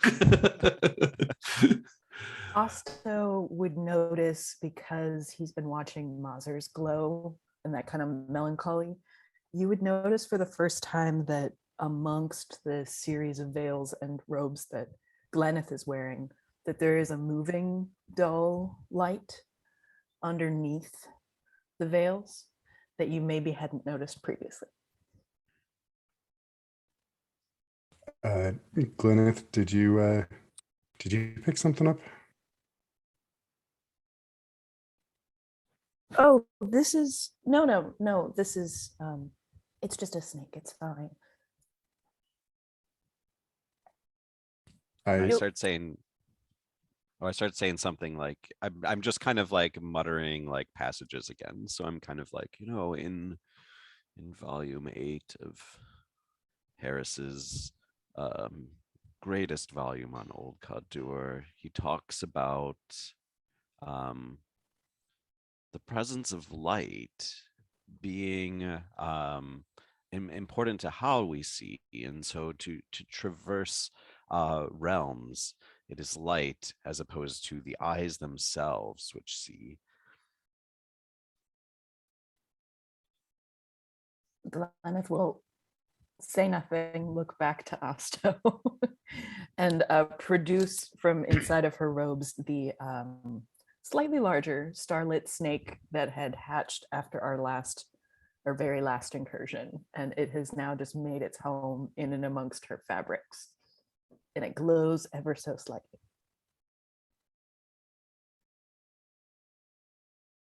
Why not? We had such a good time with the first one. My hand over the snake and kind of push it down and be like, we're being watched. Unfortunately, I think that there will be many, many, many, many spirits in this place, and I doubt many of them will be happy to see us. Orkluk, how can you tell the bees are also looking back at the eyes, looking at you? For the first time in a long while, they've stopped buzzing. They're just sort of immobile looking. Orkluk, I want you to take the condition, the eyes. The streets have always the same cycle, which is to travel between locations of Old Kalduhr. You can always spend 3 tokens to automatically reach a set, or you can just do it through normal exploration. And the sets that you arrive at are, unless you're, kind of where you're going, they are just sort of what I decide on basically from the options in layer 1. But I think we're going to start with just a bit of description. You're kind of walking the streets of Old Kalduhr, and I think it is very much it is a city underground. The streets, such as they are mostly just like levels.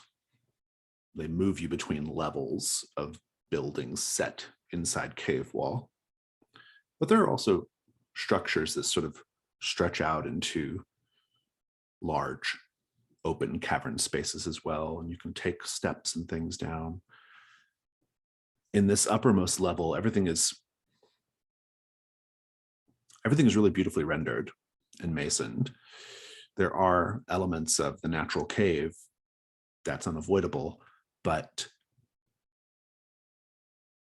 otherwise, the Old Kalduhr, even in this like crumbled, dilapidated state, you can see the fantastic engineering skill of the Old Kalduhr, how they were able to make the natural environment suit not only their purposes, the need for streets and buildings and aqueducts and all that sort of thing, but also to fit their aesthetic. Things are faded, things are crumbled, Most structures you walk by are collapsed, filled with so much rubble it's not worth going in and bothering with. But there's so much of it. You've got to find something eventually, something of value and of use. But always those eyes, hundreds of eyes unseen in the dark. Unseen, ironic, because they see you very, very well. You know they do. I say unseen, but I think the bees see them. Maybe. Echoing footsteps fill the empty street. The slap of worn sandals, the patter of bare feet, the steady clop of hooves, the slither of servant beasts, the trundle of pulled carts, the brutal stomp of giant iron boots, the halting shuffle of stone things, followed by silence and the eyes.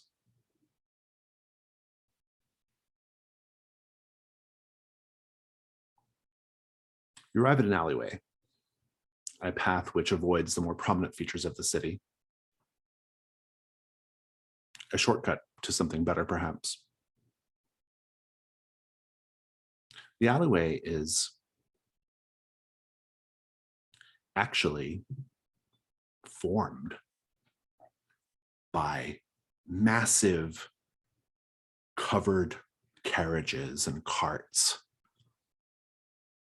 piled atop one another, creating a path. Do you go in?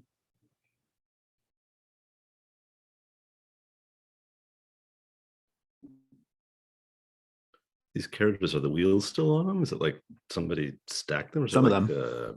The ones that are stacked don't have wheels, but it does look like somebody put them this way on purpose.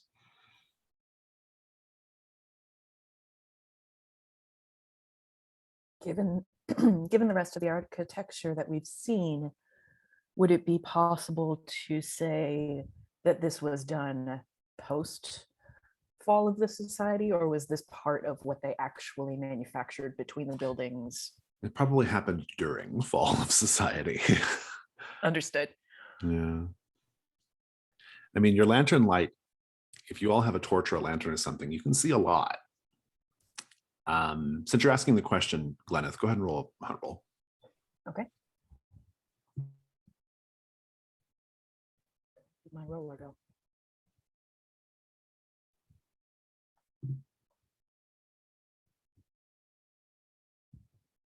If you actually take out a light source from your pack, you can take 2 dice.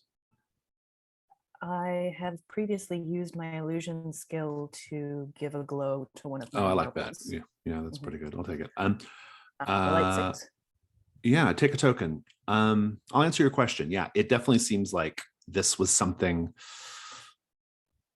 like this was a reaction to something, a pressing need. This little meandering maze / fortress of carriages and carts piled atop one another, sometimes as many as 3 or 4 high. Was there a great looks up. What is the nature of up in a place like this? Well, from where you're at, you're actually kind of underneath some large buildings set in the cave wall. So you're just looking up at like buildings essentially. Mazar, what are you doing? Do you go deeper? So I had this idea to perhaps do a ritual here. And if it's okay with Gleneth, just for dramatic effect. So 2 questions here. Would there be some type of just like a cavey type of creature, like some type of like rodent or like reptile or bat, like something like that that's like not a threat, but yeah, probably like I'm sure there's like cave lizards. Yeah. So my thought is to kind of like, as Gleneth is like looking up to like slip one of her like needles out and just like abruptly like kill like one of these like a cave lizards, and then start this ritual to bring one of these spirits to be reborn into the body of this lizard, so that we can kind of like have sort of like a guide Oh, in interesting. a way. What is your ritual? That is rebirth. Yes. I like it. I think it's a great idea. It's a risk roll. Cool. Brian, Ben, Sarah, what could go wrong? A lot. You accidentally take, like, maybe it's even so far as like a metal knitting needle, like gets like a hefty one out, and you accidentally, like, the lizard bites you and you pierce your own hand. I'm thinking that the spirit you pull in is not the resident, but an invader, somebody who invaded this space, and thus what we think it's guiding us to, or whatever, is the inverse of, you know, like the information you get from it's going to be. That was the opposite. my idea. Was it's going to take you to trouble, right? Yeah, guide you like right into the maw of trouble. Any other thoughts, Ben? Kind of like what Sarah said, except this spirit will join you in your body. Anyway, let's talk about dice. Do you have a relevant skill? Not particularly. Yeah, the only thing I can think of is like maybe negotiation. If you have to like convince the spirit to go into the body. I don't know. But Yeah, this depends on I what the feel like magic that's a looks like, I later guess. step down the trade. Yeah, it might be. Yeah, Is yeah. Okay. Mazer able to add a light die because of my hat pin needle situation, like as a tool? Well, that's the thing. You can use if you have a piece of equipment or a tool that you're using in the ritual Mazer, you can get a die that way. So Okay. I'm open to that, or if you have something else. If we're okay with me, yeah, using somebody else's Sure, yeah, that's equipment fine. in this You got chalk too. situation. That works. Go ahead and take a light die. Devil's bargain, something that will happen no matter what, whether succeed or fail. You said you're trying to put this into a lizard, is that correct? Yeah. Okay. And have you thought about what the ritual looks like yet? Because this might give me some ideas for Devil's bargains. That's why I'm asking. I think he's going to stab it and then cause the spirit to go into the body. Yeah, like I'm probably going to like, I'll like dip my finger into the wound and then like use that blood to like draw some rune on the rock or whatever where I've like slaughtered the thing. Yeah. No matter what, Gleneth will be irritated at you for at least this layer and take every opportunity to poke you with one of her hat pins. I'm going to say no matter what, one of these large covered carriages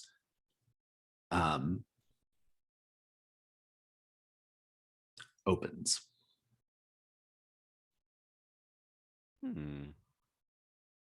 No matter what, this isn't a cave lizard. It's a juvenile of something much bigger, and you'll upset the mother. Ooh.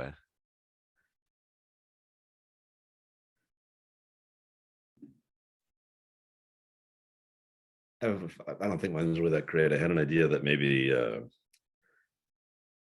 somehow the spirit, rather than going to the lizard, goes into your eyeball, into one, you know, your off eye.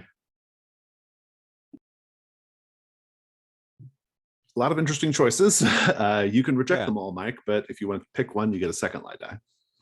I'll take the juvenile lizard. I think there's some interesting ways that can develop. Yeah, I'm into it. 2 light dice, 1 dark die. Go ahead and roll risk, 2 light, 1 dark. Okay. 6 dark. Your ruin goes up, Great. but you have a full success. Go ahead and describe just getting the what does a ritual look like, and I'll take it from there. I mean, like I said, so like I like as Glenneth is like looking up, like I just like slip out this thing and like very abruptly thump on this lizard, and then I maybe just kind of like wipe it off, so like I'm getting some of that blood on my fingers, and like just like set it back into Glenneth's pack without her even noticing, really.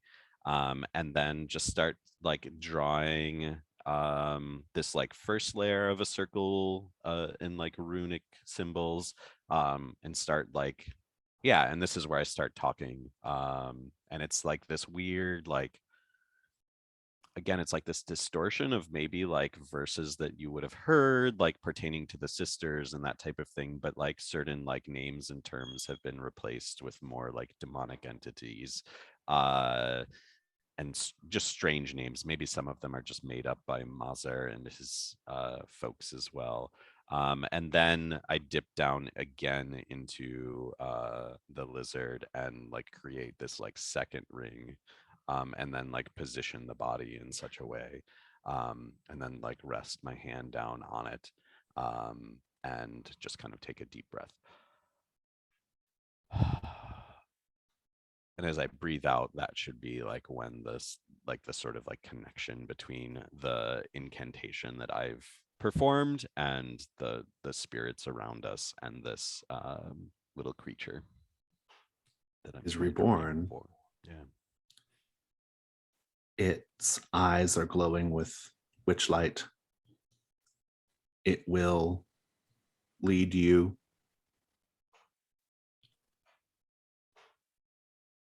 through the alley of carriages, which does twist and turn here and there.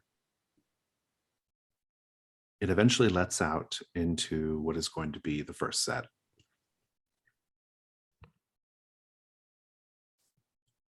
Which is a villa.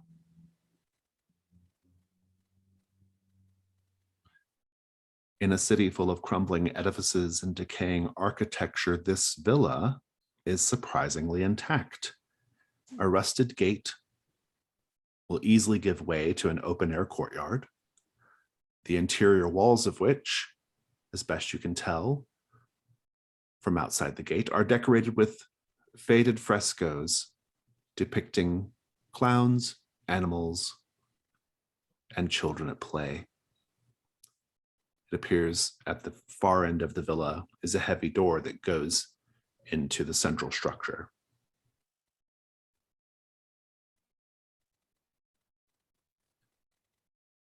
Also, a curious thing about this lizard, it is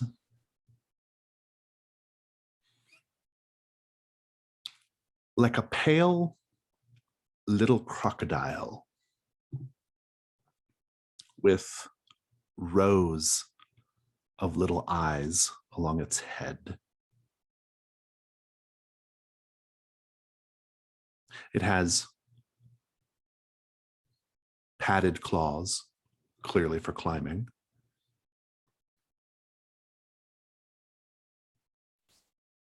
And you can tell from the softness of the scales that this is a baby, a newborn, freshly hatched. This is not the adult state of the thing. But it has led you to this place, this villa. Do you all go in?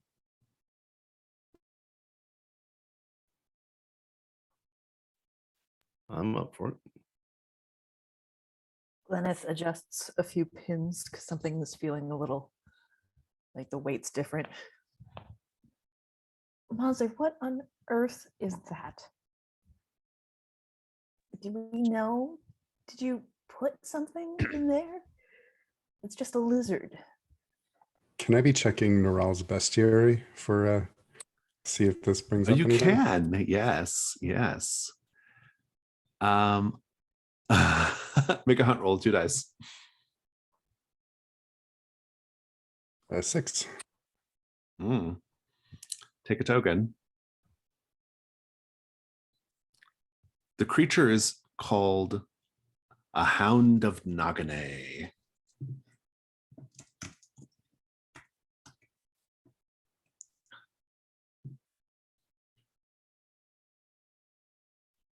The adults grow to the size of bears. They have not been seen outside of Old Kalduhr, except in the jungles of Nagane, which is a different continent.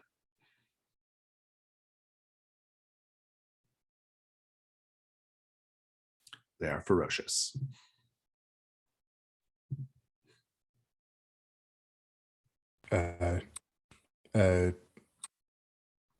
Guys, that's a thing. And he'll kind of show the book to Gleneth. That doesn't seem like it's a very good pet, does it?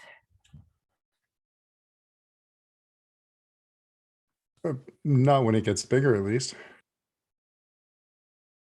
Mazer, I'm not quite sure how your magic works, but once you've murdered it, it's not going to get any bigger, right? It's done growing.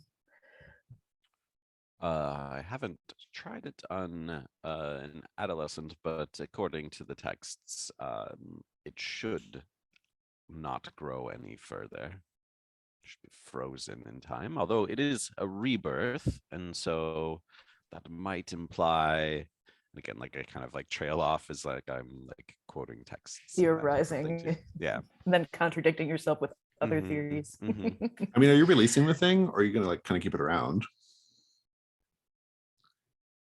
I mean, maybe that's I throw it to Gleneth and like, yeah, so I'm kind of like trailing off and suddenly like there's that moment of clarity and I'm just kind of like, we could release this thing, but it does seem to have been of value to us if we want to hang on to it for a little bit longer. What's your sense?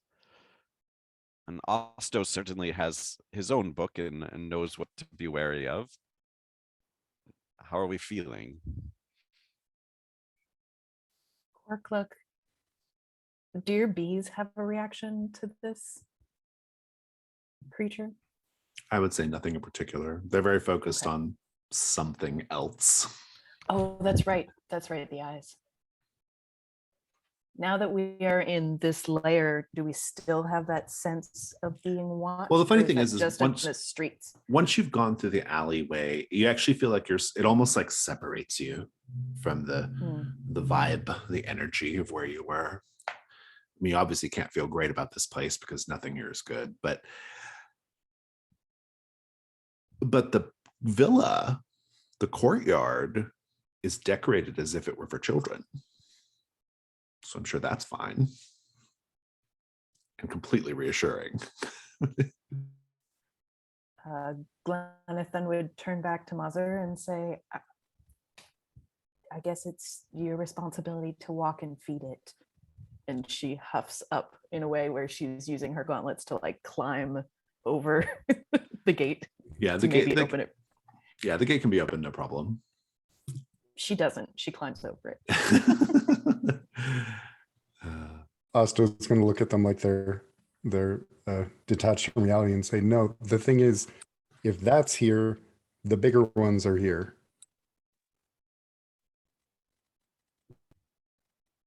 So, watch out. And then I think he'd like to go take a look at the frescoes. Gleneth looks back down from the top of the gate as Osto just swings it open. Pat him on the shoulder and say, good thing that you're here, my ox brother. Yeah, so I can get eaten first. Great. If you go inside the villa, it is specifically called the Orphan's Villa. The Orphan's Villa has the set goal of finding the administrative funds.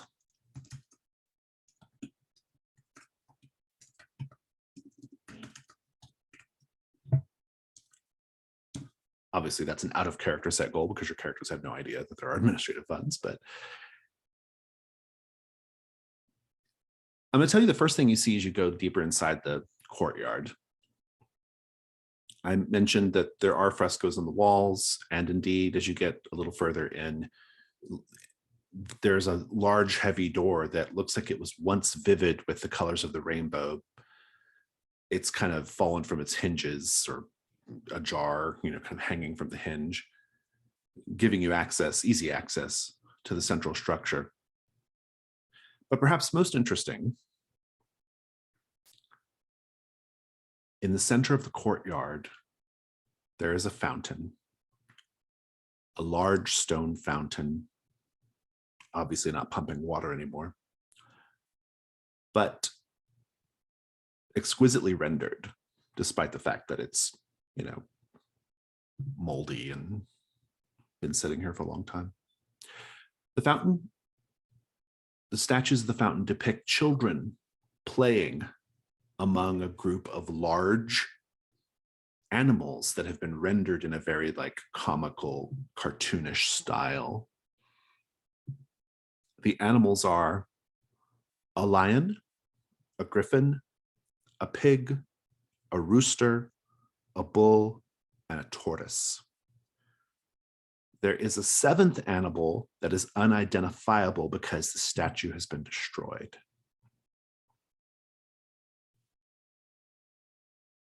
Would Oster recognize this as an orphanage? He grew up in one, still lives in one. Yeah, I think so. This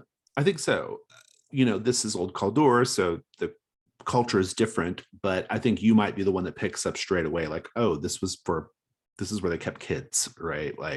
Maybe the orphanage you came from had a similar kind of thing. It was decorated to keep the kids docile, right? This is the same idea. Faded, but its intentions are fairly clear. So what do you do, Austin? So I think he'll point that out to the others and say, and I grew up in places like this, and if there's one thing kids are really good at, it's hiding things. There's going to be a lot to find in here.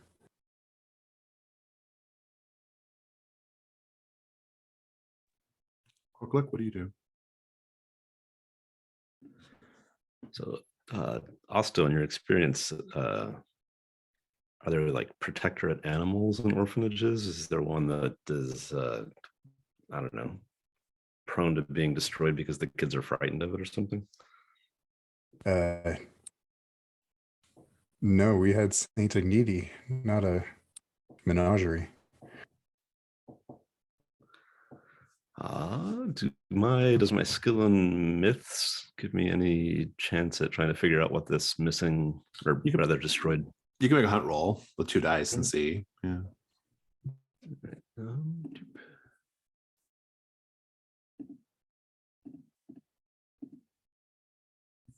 One, no, a 2. Wait, sorry, how does it go? I got a 2, but the 1 doesn't count because they got the 2, right? The high one's the one that we care about. The high one's the one that counts, right? So a 2. Yeah. You encounter something terrible, and this will actually end our session for today as well. You're all kind of just milling around the courtyard, Korkulek trying to think if there's any significance to the 6 animals, the 7th being destroyed in the statue. When you see a person kind of moving about in one corner of the courtyard, and then they do a cartwheel to be right in the midst of you. They are dressed in shredded harlequin silks, moldering velvet boots. And he has an oversized porcelain helmet depicting a lion.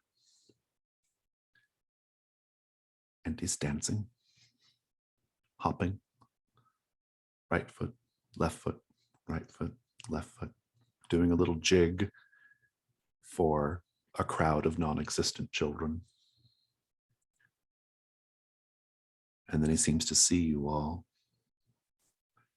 The eyes are, there's no apparent space for whoever's for him to look out. You just see the porcelain helmet. But he's weaving and bobbing. He fixates on Korkaluk. Pulls out of his shirt a silver bell and a little ringer, and lopes forward. And we'll end the session there. And we'll go straight to stars and wishes. Stars are things that you enjoyed about the session. Either something from the incursion, something that one of your fellow players did, something I did, moments, anything really. Wishes are things that you hope to see next time. Whoever wants to go first, take it away.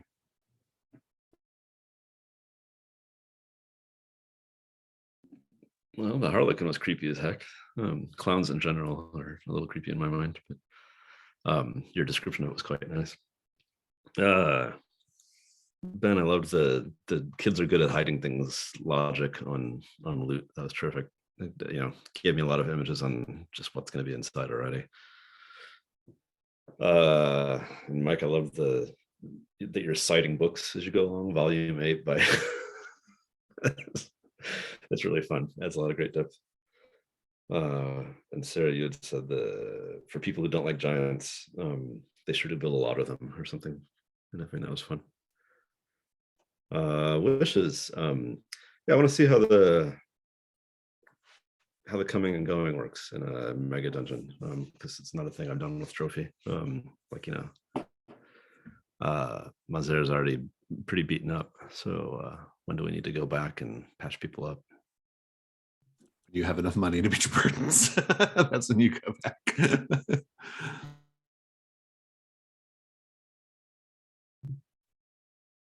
A star for me, for Mike. Mauser is just so unfit for this, and I love that he's been thrown in with these three who they've been doing this for a little bit. Mauser's getting caught up on everything, and it's great. I'm really glad that Gleneth got to use those climbing gloves, and I hope that they have a long life of utility and don't get dropped off of a cliff. Korkaluk, it's really good to be back with Korkaluk and seeing all the weird things that Korkaluk got toward the end of our last campaign. Now we're seeing how they actually come into play, like the bees. Looking forward to the spiders next, I'm sure. Maybe there's an interesting angle in there with the bee spider commune inside of Korkaluk's chest. I really enjoy the mega dungeon. Just the way it's kind of mapped out, and we can explore in a directed way that isn't so not that a lot of incursions are vague, but I really like the pathways up and down here. That's a really cool mechanic. I've never played with the delve roll before, so that was fun to do. I'm thoroughly enjoying this. The Harlequin will be really, really fun to see where that goes. And now I'm wondering, are there 6 more? So that'll be fun. Looking forward to it. Big stars. Star for me. I had a really good time. For the characters, something I think is really interesting about Trophy Gold is the game does not have traditional character advancement. These characters have been through 23 sessions, but they're still like the same level that they were when they were first made, right? There is no such thing as advancement in Trophy Gold, and yet there is advancement. Like there is a sort of like narrative advancement, right? Like the characters are changed and different because of what they've been through. And so a thing I really love that all 3 of you did is those layers that had been built up over those sessions and the different like implications, the different things that affect your character, like they came out in the story today. A lot of them did, you know, like you could tell that these were characters that have been lived in for a little bit, you know. And so that was really fun to see. Like, to me, that is like what trophy gold advancement is, right? It's like, what state did we leave them in? What have they accrued, you know, over time? This is what they've accrued. This is what they are, you know. And so I like that. And there was also just lots of like really practical implications there too, like the gloves, like the, you know, the way the bees interacted with the devil's bargains, even just like Ben using Osto's backstory in the orphanage to sort of like play with that scene at the orphansville. I thought it was all really good. I really like Mazer a lot. I think Mazer is a really good character. They feel so like fish out of water, but also somehow like they probably have like the best handle on what's actually going on, you know, despite their like strange ideology. Like I think that they're sort of like heretical, somewhat nihilistic viewpoint feels appropriate in this setting, right? And I just really enjoyed how you played the character. I thought it was really great. I loved that whole bit in the beginning where the way you did the hunt roll was you have all these other scholars with you, you know, and you know, and I thought that was really terrific. I loved the scene with the little shade on the stairs. It was very fun. I've said frequently that Roots of Old Kalduhr feels like Elden Ring, and that moment felt very Elden Ring to me, and it's written right into the incursion. So that was really fun to kind of play it out. And and I'm enjoying this. I'm enjoying Roots of Old Kalduhr quite a lot. I'm really excited to see what you're able to find and how long you last before you have to go back up. So yeah.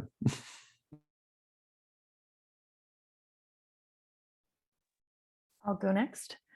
Yeah, it was a lot of fun kind of fitting you into the crew, Mike. I knew that while Gleneth isn't going to like your character at all, I really do. That's an important distinction.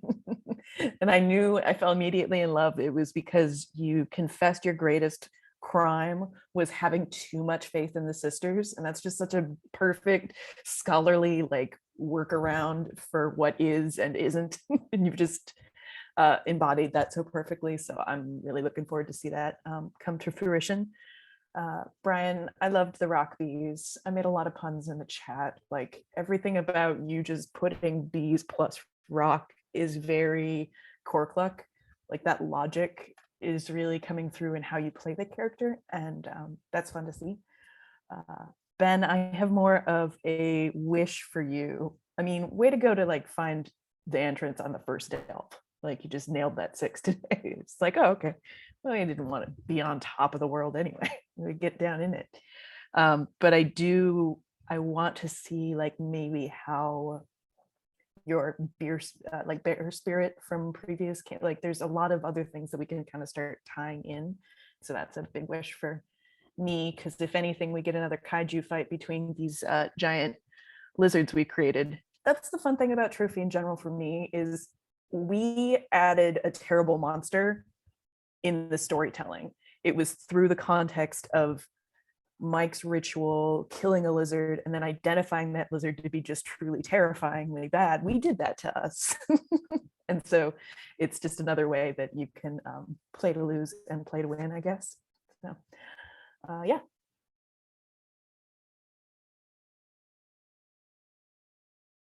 Me? So this is gonna, I always feel like it's like weak to just completely echo somebody else's, but mine echo Jason's as Jason was talking. I was just like, yeah. But I guess from a little bit different perspective. So I don't play in a lot of like really long campaigns. So, but I enjoy like listening and seeing like, you know, like a adventure zone and that type of thing. I listened through at least the first thing. And so it's like really fun to see like all of your characters, and again, like Jason said, like that mix of like really practical things, like just like pulling out the gloves and like leaning into that and climbing the statue, the bees, and then yeah, the orphanage thing, like was not as clear to me, but I was like, oh, this is like something with like that's developed over time. Like it's really fun to see like those like lived in characters, and to like most of the time like I am playing alongside like characters more in their nascence, where it's sort of like trying to figure out like how does this character fit in, and even like in how they're like integrated and ingrained in the world. So that's really cool to see how everyone is like utilizing that history. Yeah, and not every player's like to piggyback on the last comment, like not every player like would plays trophy or plays trophy gold this way, and so it's, I think this is like a really like cool way to play it. And yeah, I appreciate the group. And then yeah, like I've been just started Elden Ring 2 or 3 weeks ago, and I know this is like one of Jason's things, but like it really like the tone, like it's very cool to see that like pull in. Like I can definitely tell, and I appreciate it, Jason, that you're kind of aesthetically like, even it seems like thinking about that world and like elements of that world and kind of like infusing that into the trophy. Well, but The I'll trophy tell you part of though, it as well. what I did today though was I just picked the things that felt most like that, because it's actually written that way. Like it had like, Yeah. which is really great. Like you know, this was written long before Elden Ring came out, but like it's been really fun to see like just how I've always thought that trophy is like the best like Dark Souls-esque kind of role-playing game. And I think this just like further sort of cements it to me in a really cool way. Yeah. And so yeah, it's been fun because like yeah, I mean, I die a lot and throw the controller around a lot when playing Elden Ring, and so it's kind of nice to like explore the space and like experience all the weirdness without the frustration of constantly dying and throwing my controller around.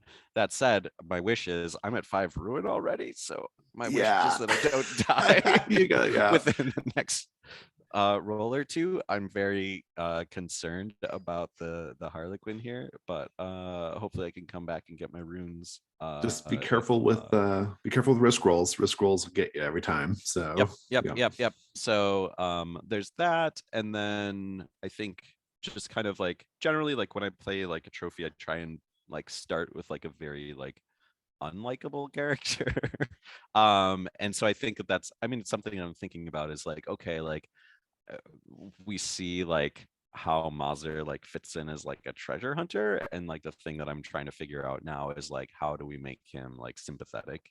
um I think there's like, yeah, there's elements of that, and so just kind of figuring out what are the right ones to like pull on. So that was partly why I was like leaning into that sort of like the melancholy and such, is to try and like, yeah, pull up some of those threads so that he is not just a character that we want to see die because he's terrible, but yeah, like what makes him